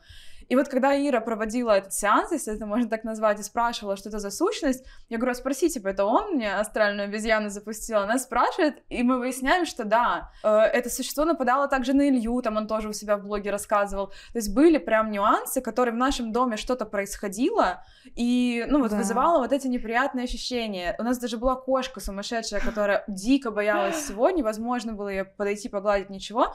И когда Ира в итоге убрала эту сущность, это уже отдельно. Ее там даже дух дома попросил, помнишь, ты рассказывала, что, пожалуйста, убери эту сущность. Когда она ее убрала, на следующий день мы проснулись как будто просто в каком-то раю.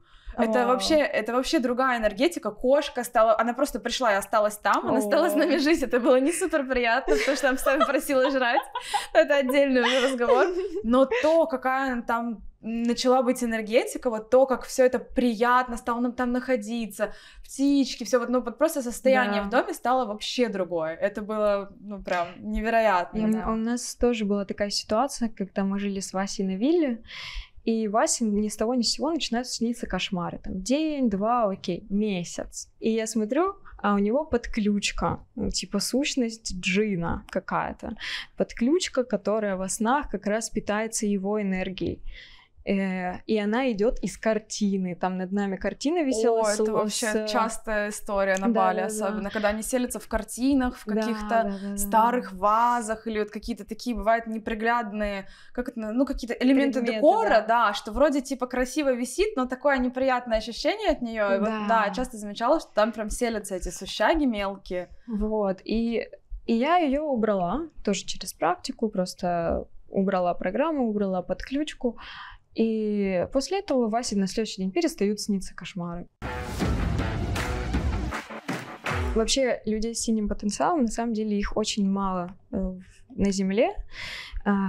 И, то есть, это люди, которые слышат очень сильно, слышат на разных частотах, слышат там инфразвуки и так далее. И именно поэтому они могут существ других частот слышать, разных, как низковибрационных, так и высоко. Ну вот и как раз таких людей очень мало, плюс большинство из них, они уходят либо в наркотики, либо в шизофрению. Ну, конечно, потому что с самого детства такое видеть, слышать. Я уже приветствую комментаторов, которые пишут, что мы тут с психбольницы, там забористая трава и вся вот эта история. Ну, конечно, когда у нас такое общество... Да, но когда ты сам в такой ситуации оказываешься, то есть первый уровень развития синего потенциала — это сценарий сумасшествия, из которого очень мало кто выходит выше. То есть и у человека с таким умением слышать чаще всего происходит, что к нему подключаются разные сущности, разные низкого порядка существа и начинают ему наговаривать, что делать. Плюс подключение с ними ведет к искажению тела, как я говорила, всегда с темными взаимодействуешь, здоровье убьется. Если человек идет и чему-то обучается, какому-то навыку, который не соответствует его способностям, этот навык будет его только корёжить, только отягощать, да, у человека будет мало энергии, минусы в доходах, в принципе, не будет ничего получаться, или получаться, ну, что-то какая-то вот тягомотина. И из-за того, что куча информации, а люди себя не понимают, и происходит вот то, что происходит. Ну, навязывается. Очень легко навязать, когда человек потерян, он не понимает, кто он. Когда человек потерян, действительно очень легко внушить что-то вот это в голову. Всю свою жизнь тратит на свое. Да, не развивает свои истинные способности, качества. И поэтому они сейчас передают вот эти знания в мир, чтобы просто люди начали более глубоко понимать себя и убирать вот эти вот навязанные с самого детства шаблоны о том, каким я должен быть. И я изучала кучу систем самопознания, там очень-очень много разных систем, но я не могла найти себя, даже когда я с векторной психологией познакомилась.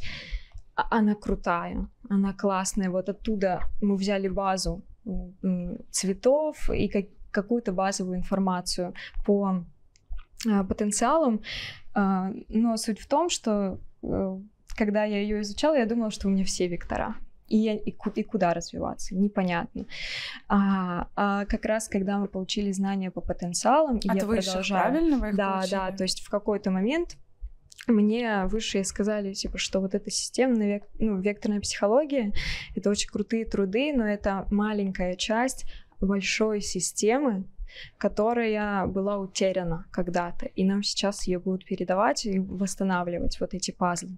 И уже получается больше 5 лет я получаю каждые полгода по частям эту систему потенциалов, которая как раз помогает определить, через которую я поняла вектор, на чем мне сфокусироваться, да, то есть какие качества мне направлять в свою реализацию, через какие качества наполняться, потому что у каждого свой источник вдохновения. То есть кому-то нужно петь, чтобы структурировать. А кому-то рисовать, да, как мне. А кому-то рисовать, чтобы зарабатывать деньги. То есть у каждого есть такие хобби, которые будут наполнять его энергией для основной реализации. Потом там можно увидеть свою целевую аудиторию, можно увидеть свою точку мотивации, например, на что тебе делать упор, какие цели ставить, чтобы они мотивировали тебя двигаться. Потому что сейчас у людей проблема очень часто, я встречаю саботаж. Типа, я просто не могу делать. Знаю, я что хочу, да. знаю, но не могу. Проблема во втором потенциале, что человек просто неправильно устанавливает свою мотивацию или подавляет свою, вот этот свой второй потенциал и не реализуется. Огромная проблема людей, которая решается пониманием потенциала, там, и проработкой. Или у каждого, например, свой инструмент достижения целей. Кому-то нужно прорабатывать подсознание и слушать аффирмации, чтобы достичь цели. На удивление, это я. Да. И я в чем проблема? Это то, что я абсолютно отрицаю это. То есть это вещи, которые так, да что за зашквар? Какие аффирмации? Что вы мне рассказываете, ребята? То есть, и очевидно, поэтому у меня есть определенные мои потолки и блоки, и вот это, конечно, аффирмации — это такая, на самом деле, достаточно поверхностная практика, есть более глубокие инструменты работы с подсознанием, но хотя бы с этого начать, знаешь. Просто в любом случае я имею в виду то, что я всегда отрицала, какие-то карты желаний, аффирмации, это все какая-то фигня, нужно там мне нравились другие практики, или действия, да, что-то. А оказывается, это именно по моему потенциалу, именно по моим способностям, для меня это лучше всего будет работать. Вот я сейчас сама все это буду только тестировать, посмотрим, как это будет, но однозначно я вижу, что вот именно те блоки, да, искажения, что у человека именно как бы туда-то смотреть-то и не хочется. Мы обесцениваем те свои таланты, смещение. То есть расскажи про это подробнее. Почему так происходит? Смещение, это можно сказать, большие... Вот есть программы, это просто наши там убеждения, наши негативные отношения к чему-то, да, там, или еще что-то. То есть убеждения, которые мешают человеку развиваться дальше, выходить на новый виток, зацикливают. Есть сценарии — это комплексы наших убеждений, программ, там, негативных связей с другими людьми, всяких блоков и так далее, которые соединяются в маленькую армию и защищают друг друга. И когда человек что-то одно у себя прорабатывает, другие программы это все восстанавливают обратно. Человек что-то там чуть-чуть проработал, хоп, через месяц все обратно восстановилось. А есть смещение — это комплексы сценариев, которые, опять же, создают из себя маленькую армию и восстанавливают друг друга. И очень сильно влияют на жизнь человека, способны прям разрушать. И человек думает, что это его характер самое тяжелое, что человек думает, да это просто я такой. Ничего с этим не сделать. И есть смещение. Например, возьмем +1 смещение. Это такой комплекс сценариев, который приводит человека к состоянию, что, я все знаю, я всемогущий, я слушаю только себя. Его мировоззрение полностью схлопывается на нем, и он не впускает в себя вообще никакую новую информацию. Я самый умный, сложно учиться, да. И с одной стороны это как бы классно, потому что человек в этом состоянии развивает свою интуицию. Усиливается эмоция удивления, что человек такой: вау, новые возможности, вау. То есть на все реагирует типа вау. Но с другой стороны, у человека в этом состоянии не будет развиваться эмоция страха, и он будет во все новое идти и натыкаться на всякую жесть. Он не будет чувствовать, вредит ли он другим людям. Просто перестает развиваться, он не впустит в себя новую информацию для роста. То есть +1 смещение — это остановка в росте, и как она проявляется очень часто жутким перфекционизмом и саботажем. То есть человек просто, он вроде я все знаю, но ничего сделать типа не могу, потому что я боюсь ошибиться, боюсь, что сделаю что-то не так, там, боюсь, но эти страхи настолько спрятаны, что когда ты с этим человеком общаешься, он тебе говорит: да нет у меня никаких проблем, да ничего я не боюсь, никаких страхов, никаких обид, я вообще супер проработанный, я уже самый лучший, я бог. Вот, просто, и там, ну, чем больше смещения, тем больше вот это вот ощущение, что да, у меня никаких минусов. Идеальный человек. Идеальный, да. И ему, такому человеку, очень сложно воспринимать критику. Любая ошибка, любой проигрыш вводит его просто в эмоциональные ямы страшнейшие. И это тяжело. Тяжело развиваться в этом состоянии. Такие люди не идут в психотерапию чаще всего. Они это понятно, идут естественно. в проработки и так далее. И чтобы с этим человеком работать, нужно сначала какое-то время снимать у него вот это вот запреты ошибаться, чтобы он разрешил себе быть не идеальным. Что это нормально, тебя тоже будут любить. Но это очень тяжело. Это вот плюс первое, да? Так, какие еще есть? Какие еще? Минус первое смещение. Это наоборот, человек, у него полностью закрыта его внутренняя интуиция. Он не слушает вообще себя, слушает только других. И в чем проблема? Эти люди создают себе идолов, ищут идеальных родителей, которые им скажут все ответы, куда идти, что делать, и очень часто подпадают под ненужное влияние. Это вот, которые ходят по всем мастерам. Вот я только хотела сказать. Уже у всех мастеров был, но вот что-то никто не помог вообще. Это, возвращаясь, к нашей психотерапии, моя любимая, это, классическая нарциссическая вот эта история, что вообще у меня столько проблем, но ни один вот этот вот дебил, конечно. Вот, все вот эти психологи вообще, вот, все ни о чем, просто, никто вот мою проблему до сих пор не решил, вот вообще. Чему они там учатся в своих университетах? И вот эта проблема в том, что минус первые, они постоянно обесценивают других. То есть они такие находят новую практику. Вау, старая фигня. Ты мне поможешь. И потом через месяц фигня, все, ничего не работает.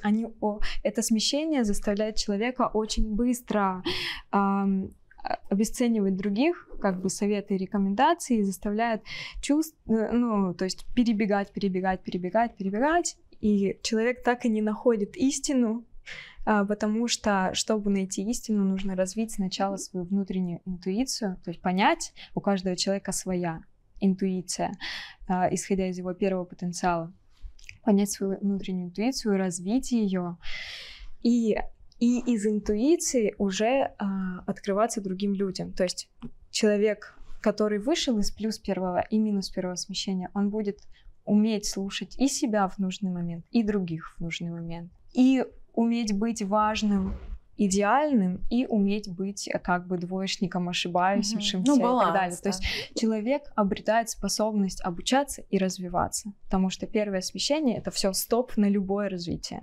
Потому что либо человек попадает вечно не к тем тренерам, мастерам, наставникам, либо он просто сидит: я бог, куда мне выше. И уходит страх ошибок, уходит вот этот весь ненужный саботаж. Просто человек начинает поступенчато расти, двигаться своим путем, чувствовать себя на своем месте, чувствовать там свое предназначение, чувствовать свой путь, и все хорошо. Второе смещение, оно связано у нас со скоростью развития. То есть оно может замедляться, может ускоряться. И вот плюс второе смещение, если у человека, то это когда у человека сильный расфокус, много целей, много задач, много проектов, ты у него спросишь, он там занят целыми сутками, куча идей, куча всего, и ничего не реализуется. Но снова никаких результатов. Да. И он ищет еще в этом состоянии быструю волшебную таблетку, а вы сделаете мне так, чтобы за 5 минут у меня результат. Если за 5 минут не произойдет, то как бы мне не надо. Вот эти вот все ваши глубокие вещи, программы мне не нужны. То есть это спешка, постоянный расфокус, постоянный человек не может собраться, очень сильные зависимости. То есть такие люди с плюс вторым смещением, у них очень развит интерес. Им все интересно, из-за переразвитого интереса впадают в зависимость, потому что зависимость — это, эмоция скуки, она что дает человеку? Возможность отключаться и переключаться на что-то другое, возможность отпускать прошлое, идти в новое, да. Человек плюс второй не может отделиться ни от чего. Если он курит, он будет курить до конца жизни, он не может это бросить. Если он трудоголик, он будет просто фигачить. Если зависимость туда же, наверное, люди, которые склонны к вот этим всем абьюзивным отношениям, что вот он уже тебя 5 лет бьет, но почему-то уйти не могу. Это вот плюс второе смещение.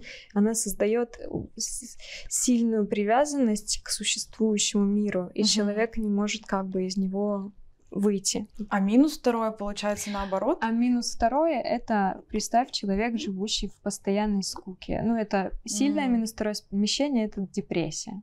Вечная апатия, скука, у меня нет никаких целей, у меня нет никаких желаний, я ничего не хочу. То есть у человека полностью отсутствуют какие-либо вообще желания, стремления и так далее. И он становится как раз очень аморфным, очень, всё. Возвращаясь, тоже, я все прям хочу сегодня подчеркнуть нашим зрителям, что психотерапия, даже психиатрия вот уже сюда, наука, вот тоже за что нам постоянно пишут, вот докажите, вот вам, пожалуйста, все эти вещи, этим занимаются врачи, это то, мне было, по-моему, 16 или 18 лет, мне ставили диагноз депрессия, меня лечили от этой темы, что врачи делают? Антидепрессанты, то, что загубило мою жизнь, наверное, на еще лет 5, а то и больше, то есть там очень, неприятные последствия от этих антидепрессантов, так же, как и от оральных контрацептивов, которыми другие врачи прописаны, там это отдельная тема. Что делать? Все, что ты описываешь сейчас, это классические симптомы обычной депрессии, которые, пожалуйста, люди, врачи ставят эти диагнозы и пичкают таблетками. То есть это все так же научно доказуемо, просто вот оно с другой стороны. А по факту можно не пить таблетки, можно не заниматься вот этой всей ерундой. Все это окей, но вот я могу про свой опыт рассказать, то что мне это реально обернулось боком и на психике, и на физике, и на моем теле. Антидепрессанты явно, не в лучшую сторону меня привели. И поэтому, когда можно поработать со своим мышлением, с психотерапевтом, пожалуйста, или вот практики, которые Ира дает, что угодно, какой способ вы найдете, но когда это можно решить экологичным путем, конечно, я бы выбрала не пить вот эти таблетки и так далее. Это, в принципе, всего того же самого касается. То, что мы поднимаем темы женских, болезней, когда женщины доходят до того, что там надо вырезать органы или вот это все, когда врачи это говорят, а когда надо по факту поработать в голове, и можно обойтись без всяких операций, без всего. Вот ты говоришь, что там родинка, это огромная была, раковая. У меня она просто рассосалась, причем она была с самого детства, она просто исчезла, Рассосалась родинка вообще. У меня просто по психосоматике очень много всего было. У меня, например, был постоянный полнота и... я забыла это слово. Целлюлит? Да, и прям ярко выражено. Везет женщине, которая забыла это слово. Это все проработки. У меня, в смысле, прям на животе он был, вот на ногах, некрасивый. Обалдеть, ты сейчас настолько миниатюрная, хрупкая.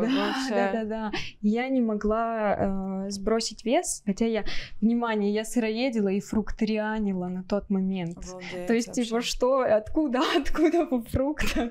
Это все. Но суть в том, что проблема была в голове, потому что я, когда прорабатывала эту историю, оказалось, что с самого детства, меня постоянно бабушка, родители за то, что я худенькая, они, такие, ой, это ты как спичка, вот если ты будешь такой худой, тебя никто уважать не будет. И у меня это записалось в голове. И когда я начала реализовываться в мире, я начала почему-то толстеть, потому что я хочу, чтобы меня уважали, чтобы мне доверяли. И психосоматика так работала. Когда я это проработала, у меня все. Рассосалось. Весь мой целлюлит рассосался, вся моя полнота, хотя я не меняла питание, не меняла ничего. Вот. Точно так же там с кожей были сильные проблемы, но там вообще было много разных причин. И когда я их убрала, тоже кожа восстановилась, все хорошо. Просто. Да. Давай коснемся третьего смещения и пойдем дальше. Третье смещение, оно самое неприятное для многих, потому что наш третий потенциал, он отвечает за инструмент для достижения целей и роста, вообще перехода на новые уровни. То есть через этот инструмент человек способен, используя его, находить ресурсы в своей жизни, находить возможности, находить вот все ресурсы, которые ему нужны. И плюс третье смещение — это человек такой постоянный победитель. Он во всем побеждает, он такой вот всех своих целей достигает.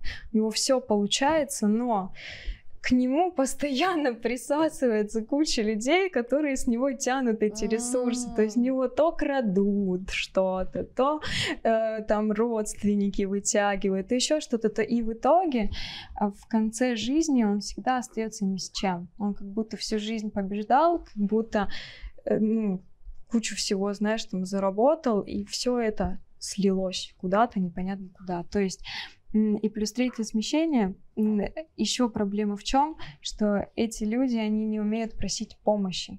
Когда они оказываются в яме, им очень сложно из нее выбираться. То есть, потому что они не умеют просить помощи, они начинают врать, они уже в яме, они такие: да нет, с нами все в порядке, у меня все хорошо, типа, я победитель. И могут зарабатывать себе, опять же, там и инвалидности, и всякие такие сильные поломки, чтобы становиться недееспособным. То есть этот плюс третье смещение приводит в итоге человека к недееспособности. А минус, получается, третий? А минус третий — это люди, у которых заблокирован их третий потенциал.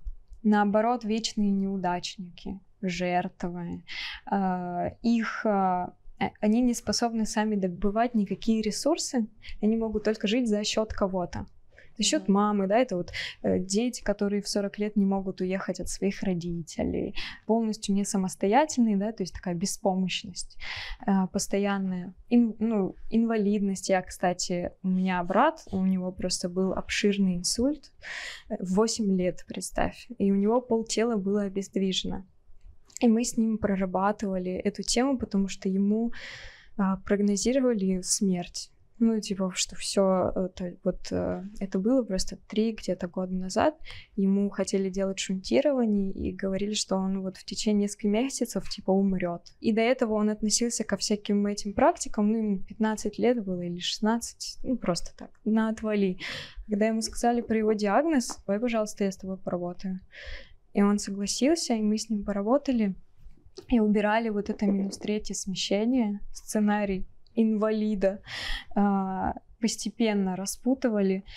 У него стало все восстанавливаться. У него была проблема, что не росли капилляры в мозгу. То есть он рос, капилляры не росли. И у него стало это все восстанавливаться, налаживаться. Плюс он стал делать упражнения, стал к нужным врачам попадать. И у него это самая большая проблема в жизни, то, что он супер не самостоятельный. И его приучили, можно сказать, быть жертвой. Из этого всего выходили, и он из инвалидности своей начал выходить, представь.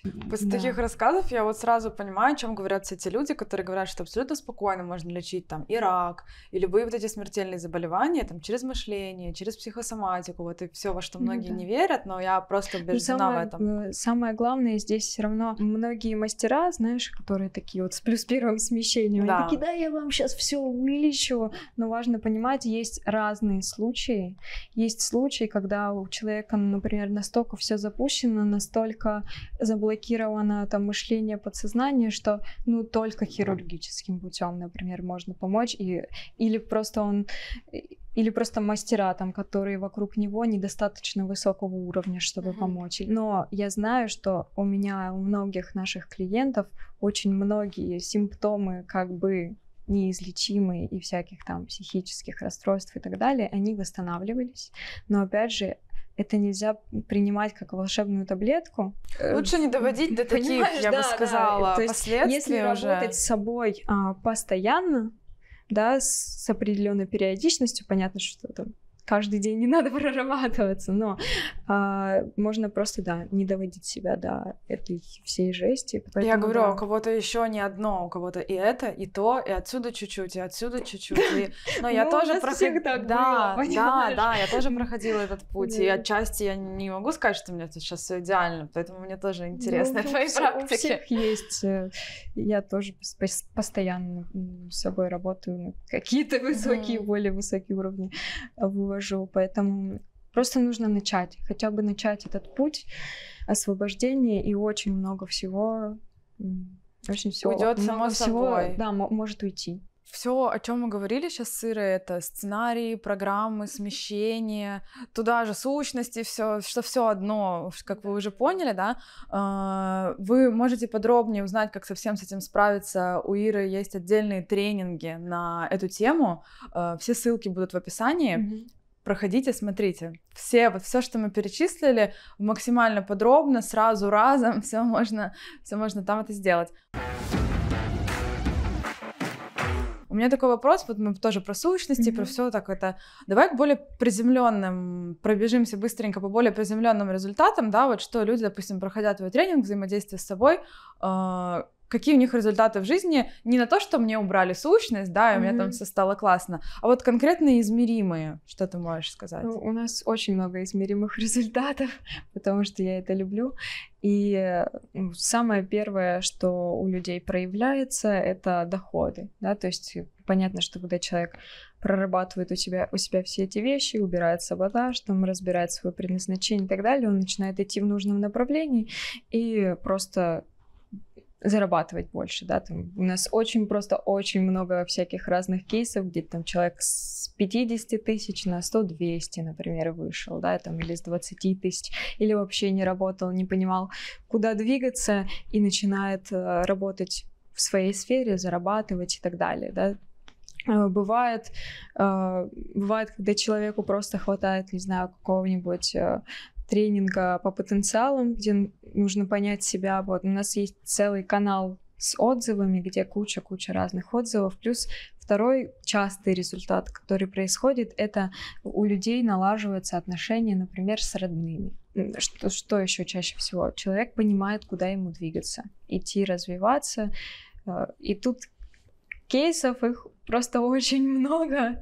Там из самых интересных, вот, например, мы занимались с Будниковой, да, это прекрасная женщина, которую вообще я обожаю, ее украшения, то, что она делает и так далее. И у нее была проблематика с тем, чтобы проявлять себя, проявлять свой голос в массы, и это тоже было связано с определенными сценариями. Мы с ней это проработали, и она, понятно, она много еще с собой работает и так далее, но она начала очень сильно проявляться в мир, записывать свои песни, там у нее они начали выходить массы, она начала вести свои тренинги. Я помню, мы прорабатывали тоже эти моменты, когда она запускала там один свой тренинг, когда запускала шоурум, и это было очень интересно и очень здорово, что она эти инструменты применила, и они ей помогли, в общем.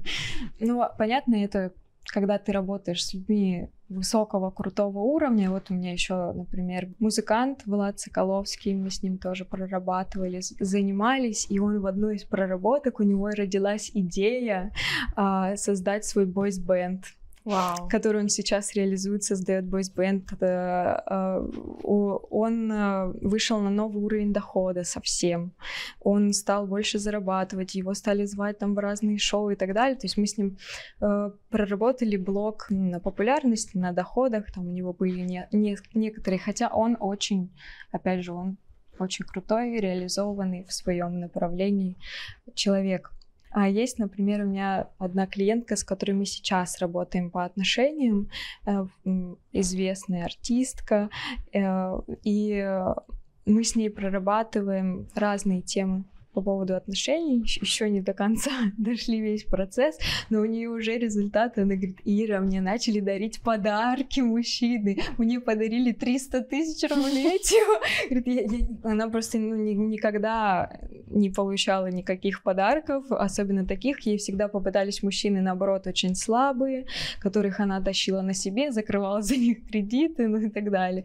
Вот. И она говорит: на меня начали обращать внимание. Она красивая, прекрасная, реализованная, но из-за программ мужчины не обращали внимания, из-за программ там не дарили подарки или просто попадались слабые. Все это тоже решается проработкой, да, отношения очень круто решаются. Был один интересный кейс, когда к нам пришли ребята вдвоем, ну, в общем, тоже прорабатывали, чтобы выйти на новый уровень. И после проработки им пришла идея, представь, создать курс по хлебу. Что? Рецепт, как делать хлеб. Они это запустили и вышли на 1 миллион. Обалдеть. Просто и стали, зарабатывать все больше и больше. И что еще? Это вот про то, знаешь, как превратить свою вот какую-то любовь небольшую, когда многие скажут: да чё, я там ничего не умею, или да. Обесценивание себя, да, как свое увлечение можно развить, пожалуйста, до миллионов, а то, может быть, дальше У нас была девочка, которая работала официанткой на яхте, в общем. И когда она пришла к нам на разбор, вот она работала официанткой, мы разобрали, что ей нужно стилистом быть. Она стала стилистом, одним из самых крутых в Майами. Развила свой блог там на огромные массы, просто вот пошла в свое направление, можно так сказать.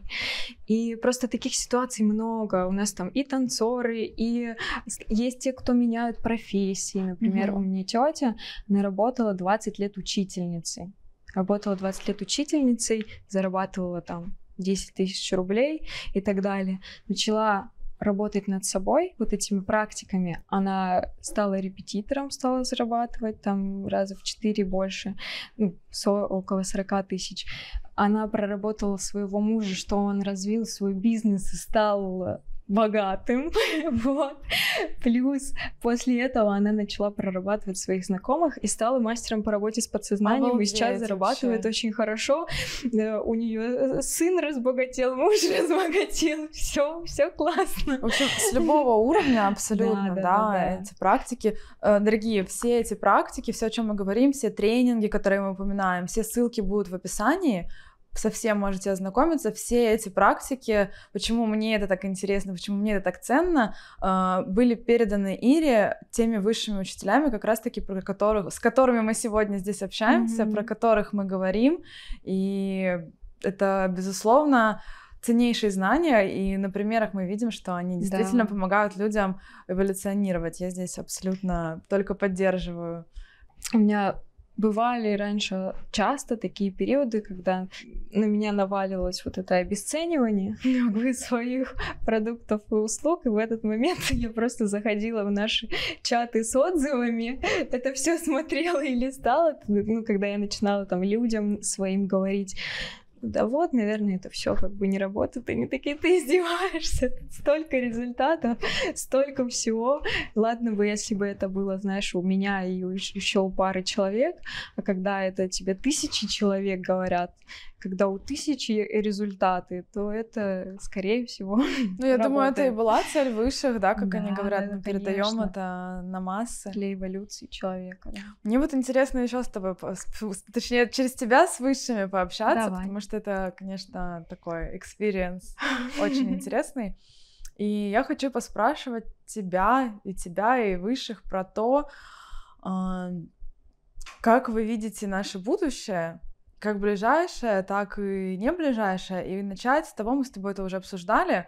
Это такая тема, моя наболевшая, но, может, кому-то будет интересно. Так как я живу на Бали долгое время, очень много, ты знаешь, что сейчас есть мастеров, да, и мне в том числе приходили эти видения и знания. В общем, люди пропагандируют, распространяют информацию про то, что и Бали затопит, да, и нужно быстрее всем бежать в разные страны. В общем, очень много таких предсказаний про катастрофы. Вот я хочу развеять некоторые из них, если, может быть, развеять, а может быть, подтвердить. подтвердить, я не знаю, но мне кажется, что... Все страшно, все плохо. Какие-то мы развеем точно, да, потому что мы с тобой затрагивали эту тему. Вот мне в первую очередь интересно, что это такое за подключка к людям, которые вещают, что Бали затопит. У меня развито это как будто вот как яснознание, как мысль приходит какая-то очень внезапная, что-то такая шокирующая. Так же, как полагаю, у многих практиков, да. И вот я хочу разобраться, что это за сущность или что это за такой, я не знаю, подключка, канал связи, откуда мы тут все дружно сченнелили, что у нас Бали затопит или не Бали и так далее. Да. Давай разберемся. Ну, вообще, да, небольшую предысторию расскажу. Просто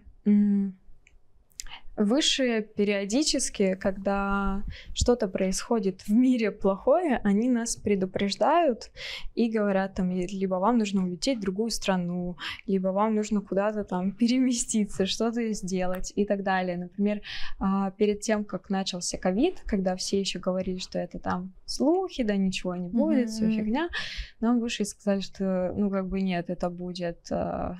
в очень большом масштабе, ну и прям передавали инструкцию, как быть, что делать и мне, и моим клиентам, то есть как этот кризисный период для всего мира пережить так, чтобы выйти в рост дальше. И у нас даже был момент, когда одного моего клиента, он улетел на Шри-Ланку и хотел там месяц побыть со своей девушкой и вернуться обратно. Шри-Ланка ему не понравилась. И он думал, я на Бали вернусь там через месяц, все хорошо. И мне в какой-то из дней высшие говорят, ему нужно брать билет, лететь на Бали. Типа прям вот сейчас как можно быстрее, иначе он просто не успеет. Границы закроют. Они берут билет, это было в 2 часа ночи, мы с ним разговаривали, он берет билет, они вылетают и через час после этого закрывают границы. Через час. Он бы не вернулся, просто не вернулся бы. А тут мы на Бали все вместе проживали локдаун. По поводу Бали тоже интересный момент. Еще в марте-феврале, когда мы тут были, ходил слух, что сейчас вот будет наводнение где-то в марте-феврале. И у меня мысли тревожные закрадывались. Я думала, может, мы там куда-нибудь переедем с Васей. И я обратилась к высшим, они говорят, ты что, издеваешься? Какое наводнение? Не будет никакого наводнения в марте-феврале. Ну, часто же самое говорят про август. У нас сейчас что, июль, сейчас, да? Ну, если тогда мне сразу четко сказали, что да нет, ничего не будет, мы даже не сомневались. Мы жили в Улувату, где самый большой риск, и все нормально. А потом, наверное, неделю назад вот мы с вами поговорили, потом на следующий день приезжаем домой, я начинаю получать информацию, и нам нужно сейчас вылетать в Куала-Лумпур, и мы думали, возвращаться обратно или нет. И я спрашиваю, настраиваюсь вроде как на высших, спрашиваю, говорю, нужно ли возвращаться, и мне начинают какие-то страсти рассказывать, и я чувствую, что что-то не то. Ты начинают рассказывать, сейчас снесет человечество, чистка человечества происходит, короче, будет наводнение, будут катаклизмы, всех убьет. Чисто заголовки просто... с некоторых каналов на Ютубе просто. Да. Я теперь понимаю, откуда они все это ченнелят. Я слушаю, и я думаю... Неужели? В смысле так? Чистка человечества, ну... Типа сейчас выбирают, чистить человечество или нет. Какая-то такая жесть про катаклизмы, столько там страха. И тут я чувствую, что этот канал сбивается, и наконец-то я с высшими выхожу на связь, ну, как бы с Орлегом, и чувствую, что все здесь чисто, и он мне говорит, типа, нет, не слушай этот канал, это ложный канал, который подключается ко всем на острове, ко всем ченнелерам и передает информацию про Бали. Вот, ложную. Вот, и у меня вопрос, зачем? И потому вот что у меня есть... Можно сейчас попробовать спросить. Давай узнаем, потому что я тогда не стала уточнять, ну, как обычно. Давай уточним, потому что я сама это словила, и то есть это абсолютно, очень трудно отличить. Я вообще как бы не смогла ничего отличить, потому что у меня такого опыта нет. То есть вот просто начинают наваливать какие-то вот эти знания, реально как какой-то ченнелинг. Оно подпитано, да, определенными эмоциями. Вот только сейчас уже, смотря назад, я понимаю, что там, есть такая доля какой-то вот... Что-то не какой-то вот даже, я бы не сказала, что страха, сколько ярости какой-то. Вот, ну, по крайней мере, как я это чувствовала, что вот, всех затопит, всех вас. Вот это именно. Если такое происходит, да, что даже не ченнелером, а, ну, как бы я, которая особо этим не занимается, даже мне это насадилось как-то в ум, мне стало казаться, что этой штуки явно может быть какая-то цель. И мы даже когда говорили об этом раньше там с Ильей, что я говорю, а что если, может быть, не знаю, шаманят какие-нибудь российские шаманы, ну, например, что сейчас все, там же в основном с какой подоплекой, все обратно в Россию домой, да, сейчас же все поголовно туда и поехали, и как бы и я туда собираюсь поехать, в общем... Ну, вот такие есть вопросики, что если, наоборот, туда специально людей заманивают, чтобы, я не знаю, бахнуть чем-то нехорошим. Я уже много вариантов продумала, да, может быть, это, ну, там, духи острова, я думала, да, что вот они такое, чтобы, наоборот, выгнать с острова туристов, потому что здесь тоже, ну, творится многое то, что духам не нравится. В общем, много предположений. Давай спросим, что Высший скажет на этот счет. Что это за структура, которая подключается и вот такое транслирует? Потому что я помню свои ощущения, и мне прям хотелось отмыться после этого, знаешь, какая-то подключка. Да. Мне говорят, что это как раз тоже темные управленческие элиты пытаются насадить такой сценарий. Вот, причем очень рьяно. Насадить Они сценарий чего? Вот этот сценарий наводнения. То, чтобы оно реально случилось? Да. Сейчас. Мне говорят, ну у них плохо получается пока. Они пробуют пластами. То есть в один момент волной начинают всем транслировать, потому что, мне говорят, на Бали же много фиолетовых, а это люди, способные через мысль встраивать в реальность, ну, какие-то события.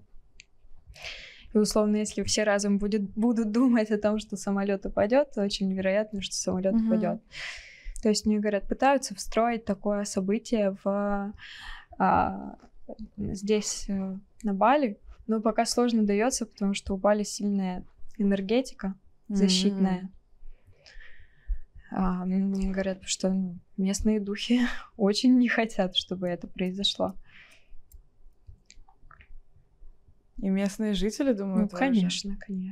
Первое, что нужно делать, когда вам приходят эти мысли, когда подключается этот канал, просто от него, типа, нет, это неправда, этого не будет. То есть, мне говорят, чем больше людей поддается этому влиянию, тем больше возможностей того, что произойдет это событие, но пока что у них не получается. Может, конечно, что-то измениться. Ну, короче, экспериментируют, пробуют такие методы влияния на массы. А зачем им, ну, вот этим темным, да, условно управляющим структурам, чтобы это происходило? Мне говорят, ну, это одно из главных мест на планете, где собираются, ну, фиолетовые, где собираются управленцы, которые способны... Ну, то есть сейчас, мне говорят, синих и фиолетовых первых кого убирают, потому что люди с фиолетовым потенциалом, это люди, способные влиять своей мыслью на реальность, управлять жизнью себя и других людей, менять жизненные сценарии. И представьте, если человек с фиолетовым потенциалом разовьется до высокого уровня и начнет, не знаю, встроить себе сценарий правителя. Или начнет менять какие-то глобальные сценарии. Или они соберутся все вместе и начнут, ну, влиять. Просто на минуточку хочу для зрителей вот добавить, что люди с фиолетовым потенциалом, мы будем Да что такое? Кто-то не хочет, чтобы я сказала эту информацию. Я все скажу. Ну-ка, к желтому не может сущность никакая подключиться, когда он говорит, так что все, сейчас всех прогоним. Хочу для зрителей добавить, что люди с фиолетовым потенциалом, мы будем про потенциалы снимать отдельный ролик, он выйдет сразу после этого, так что подписывайтесь, ждите. Да. Люди с фиолетовым потенциалом — это вот 99% людей, кто смотрит сейчас это видео, потому что те, кто интересуется эзотерикой, в любом случае, если тем более вы до конца досмотрели, это люди, у которых есть вот эта тяга к мистике, к эзотерике, либо у кого-то из вас вообще вы знаете, что у вас проявлены какие-то способности, вы создавали создавать себе в мелочах, но вот как-то как вам надо. Или интуиция у кого-то работает, это тоже фиолетовые. В общем, мы просто будем разбирать это отдельно, подробно, про фиолетовых в том числе, про тех, кто любит эзотерику в отдельном ролике, но вот сейчас для вас говорю, что те люди, кто этим интересуется, у них к этому огромный потенциал, и мы вот отдельно будем это разбирать, это люди, которые максимально опасны для системы, то есть это люди, как Ира говорит, которые могут создавать не только свои сценарии развития событий, но и сценарии развития событий для своей семьи, для своего общества, для своего города, для своей страны, для огромных масс людей. Просто, естественно, это зависит от того, насколько этот потенциал развит, да, насколько человек сам проработан, насколько он своими способностями владеет. Те, у кого есть предрасположенность к этому умению, они в основном все интересуются эзотерикой, психологией, ну вот в основном даже больше такое, мистика, ченнелинг, в сущности, вся вот эта история. Поэтому, если вы связаны с этим как-то, то у вас 100% вот этот фиолетовый потенциал может быть не самый первый, но где-то он проявлен. И вот как раз-таки таких людей, да, ты говоришь, что их и пытаются внушить, чтобы их первыми, получается, согнать. Блин, интересно, откликается, конечно. Мне говорят, потому что если Бали пробьют, дальше будет намного хуже. Если сейчас эту защиту снесут, то дальше история начнет развиваться еще хуже. У меня мурашки, прям обалдеть. Но пока неизвестно, да, как это будет. Мне говорят, на самом деле не все, но многие катаклизмы люди создавали себе сами. Сами впускали в себя эти сценарии, сами это через всё вот это внушение, получается, да, опять же таки через фильмы, через все, что вот оно, сколько у нас все фильмы как будто бы делаются про апокалипсис. Обалдеть вообще. Вот, друзья, тоже это к тому, что мы смотрим, да, что мы потребляем, какую информацию мы распространяем. Вот я и себе, и всем говорю, то есть обращайте внимание, да, я всегда говорила про то, что наполнено энергией страха, да, вот вы все умрете, почему я так ненавижу эти кликбейты, которые нам приходится использовать на Ютубе. Привлечь внимание. Да, ну пока что это работает только так, но в любом случае, если в самом видео у меня такого, по крайней мере, точно нет никаких вот этих запугиваний людей. Я всегда говорила про то, что если конкретно идет вот это насаждение, что все умрут там, не знаю, в 34-м году или в каком-то еще, но это явно я не чувствую света и чистоты в этой информации. Мне говорят, что у людей всегда есть выбор. Всегда есть способность влиять на свою жизнь. И именно поэтому нужно прокачивать свои способности, каждому свои дары, чтобы мы, опять же, сами не угробили свою 100%, планету. Да, я сейчас тоже это понимаю, что реально мы все события, даже вот такого мирового масштаба мы создаем себе сами, просто из-за того, что люди убеждены в своей ничтожности, что я маленький, я ничего не решаю, как бы снимают с себя ответственность, но тем же самым и создают. То есть человеку легко внушается история, что окей, Бали затопит, он такой, ну я маленький, я ничего не решаюсь, я снимаю с себя ответственность за то, что я как-то это создаю, поэтому я легче просто уеду или еще что-то сделаю, и все равно продолжает создавать этот сценарий. Блин, конечно, это интересно вообще. Это снова про ответственность, про то, что каждый из нас создает не только свое, да, будущее, а будущее вообще для своей страны, для своей планеты. Мы все живем на одной планете, в конце концов. А почему Бали так ценен, важен, или почему так боятся, что его все-таки сможет затопить? В общем, разные места Земли связаны с разными потенциалами. То есть, если мы немножко более масштабно посмотрим, то взять Германию, это страна прям вот коричневого потенциала. То есть там как будто все коричнево-оранжевые. Ну, просто если на общий менталитет посмотреть. И туда тянутся люди с таким потенциалом, с коричневым. Там все в порядке, все упорядочено, все вам по расписанию. И мне говорят, то есть есть места, которые притягивают к себе людей с определенным потенциалом. Бали — это то место, куда прям тянутся люди с фиолетовым потенциалом. Их туда тянет, они тут чувствуют себя хорошо, они тут чувствуют как раз раскрытие, прокачку. То есть каждое вот такое место Земли, оно способно усиливать прогресс и развитие определенного потенциала. То есть, условно, если хотите развивать какой-нибудь там оранжевый потенциал, то лучше ехать в Москву и вообще Оранжевый — это всякие денежный мегаполисы, да, там Дубай и так далее. Там вот эта энергия очень сильная, и туда вот все оранжевые съезжаются. Дубай точно так же. Если хотите развить какие-то, раскрыть фиолетовые способности, экстрасенсорные, управление реальностью и так далее, то Бали это все просто усилит, ускорит. А это как? развитие. Это из земли какой-то, я не знаю, идет какой-то поток? Щас. Или как это? Каким образом он это усиливает? Ну, мне говорят, нет, это не из земли, это на более тонких уровнях, ну, можно сказать, специально выстроенные места, то есть которые вот... Мне просто показывают какие-то такие, знаешь, энергетические купола над этими местами, которые разным образом влияют. То есть определенное электромагнитное поле, определенный климат, определенные... Все выстроено так, чтобы это место усиливало потенциал, данный потенциал человека. Вот. То есть нету тут соединения с какой-нибудь породой земли, знаешь, или какими-то особенными деревьями. Какие места есть еще такие же, как Бали, может быть, с такой же энергетикой или с таким же, вот как ты говоришь, куполом, который тоже на фиолетовый потенциал влияет? Мне говорят, это определить достаточно просто. Если такие массовые места, то вы все их знаете. То это по типу Перу, Мексики. Это тоже место способствующее. Бали. То есть места, куда, в принципе, стягиваются фиолетовые. Кстати, Мексика.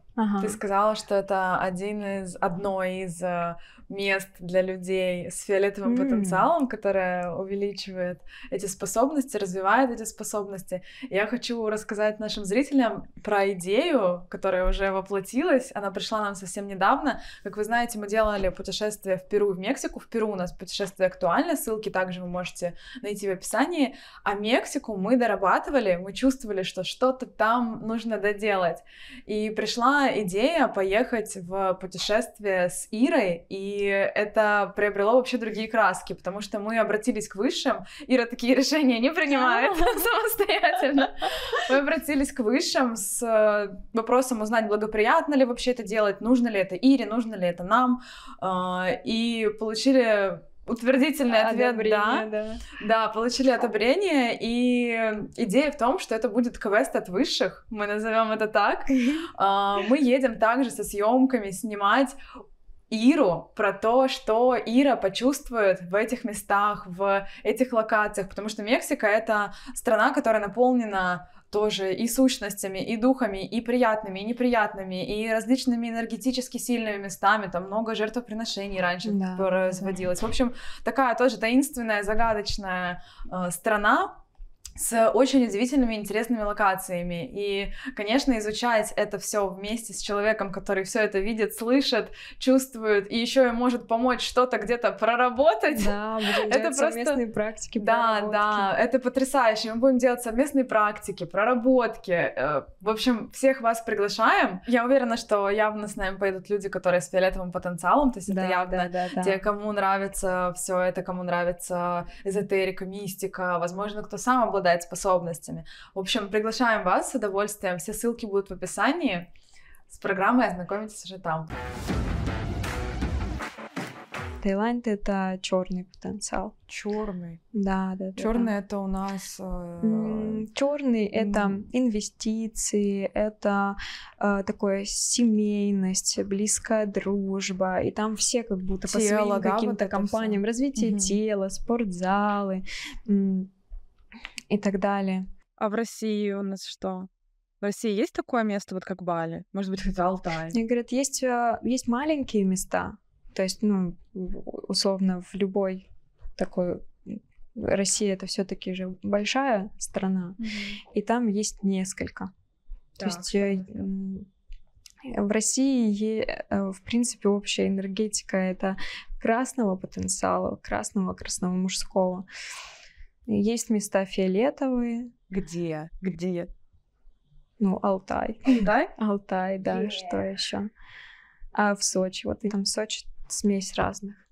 Типа есть ярко выраженные места силы для людей с определенным потенциалом.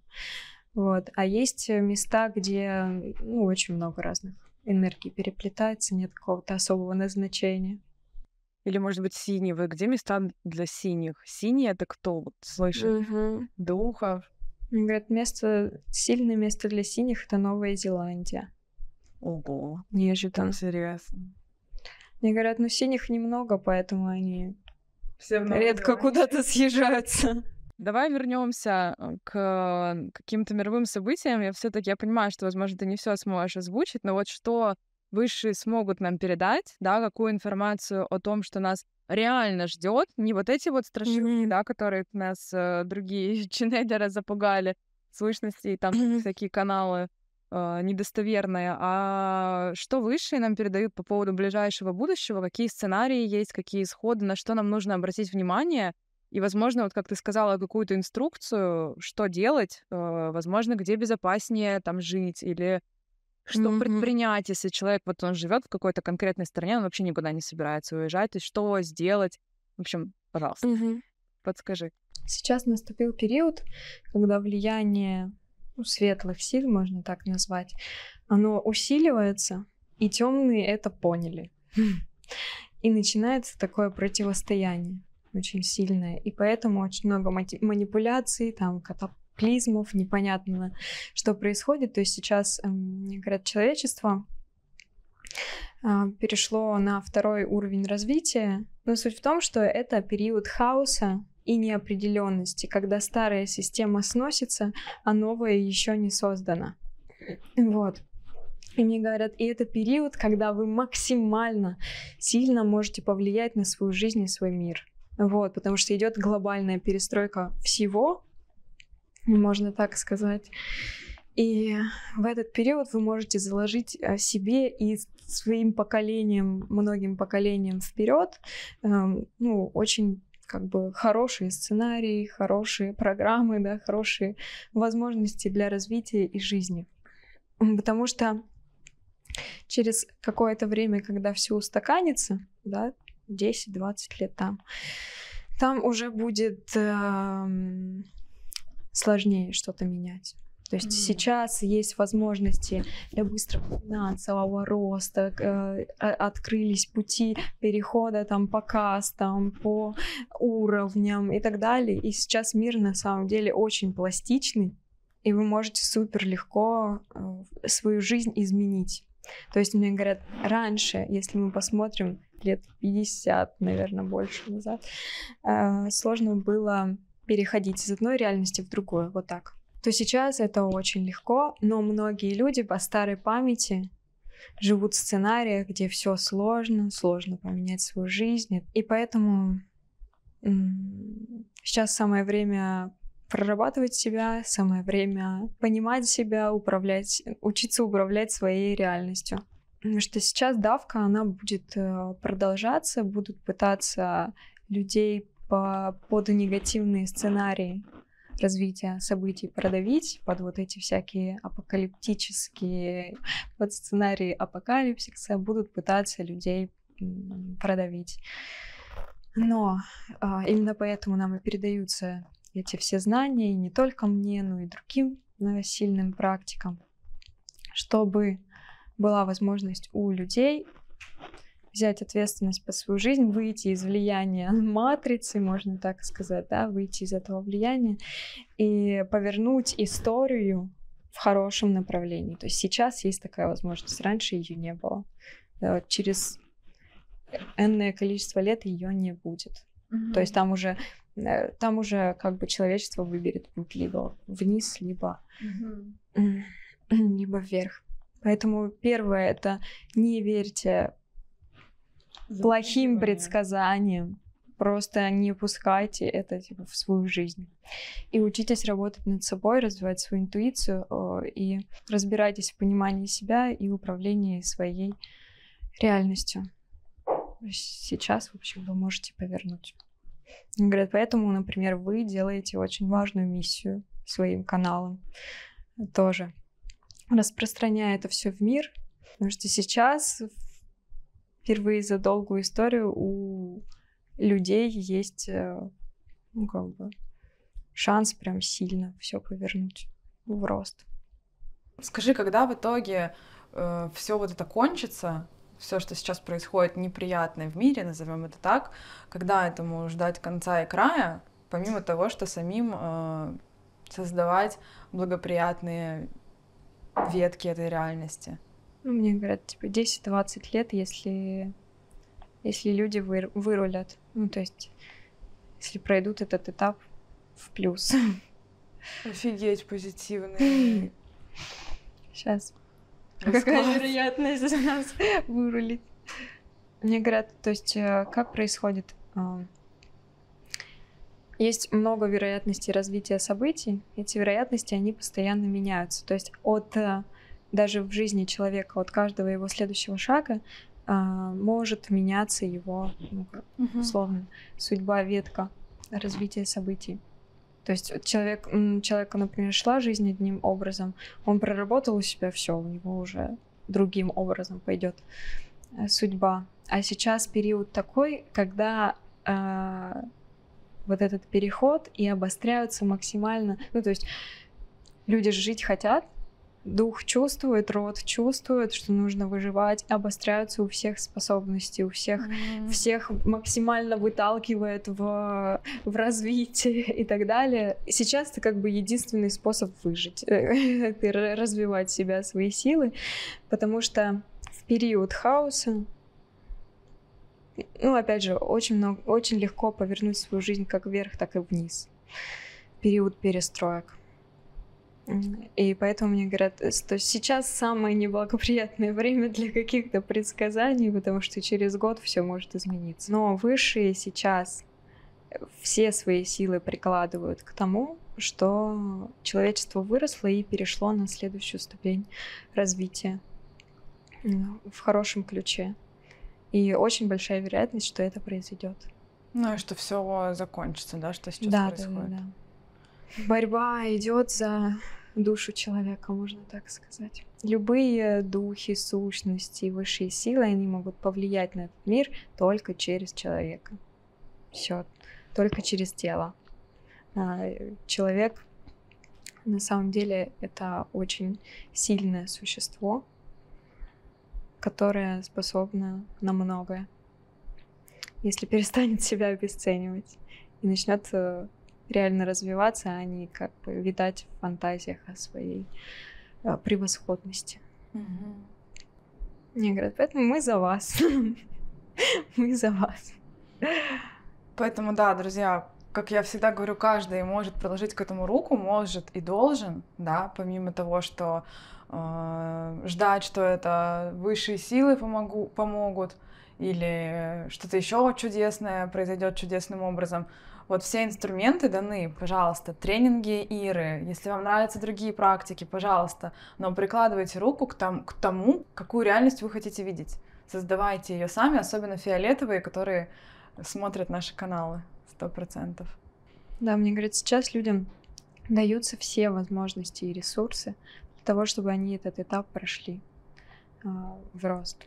Перед вот тем, что сейчас конфликты происходят, тебя тоже предупреждали. Да, перед этим, за 3 дня до начала мне высшие сказали, что сейчас будет очень сложный период, типа для страны.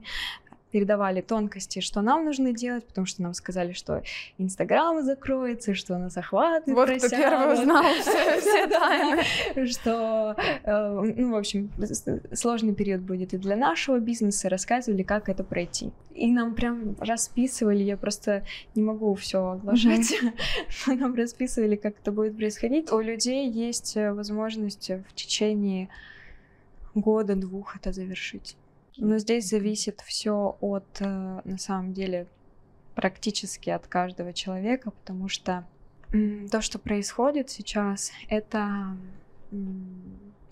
такой мировой сценарий, то есть он повторяется с периодом там раз в 100 лет, 80-100 лет.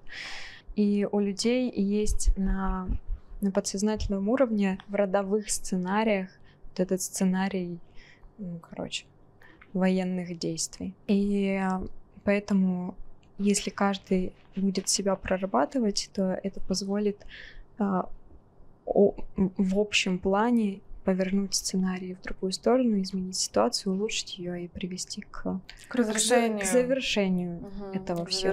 К разрешению, наконец-то, всего этого ужаса. Да, потому что... Это уже более благоприятный исход, чем 10-20 лет, как я изначально испугалась. Потому что... Да, в общем, друзья, тренинг управления реальностью, про который Ира говорила много-много раз, все кейсы, которые она оттуда приводила, тренинг по смещениям мы тоже упоминали, фундаментальная вещь, которая все меняет в жизни, как вы видите. Все ссылки будут в описании, пожалуйста. Переходите, знакомьтесь на разные варианты, разный бюджет, разные формы взаимодействия с Ирой. Все будет представлено, пожалуйста. Ознакомливайтесь и создавайте сами свою реальность. Вы это точно, как фиолетовые, люди с фиолетовым потенциалом, точно можете.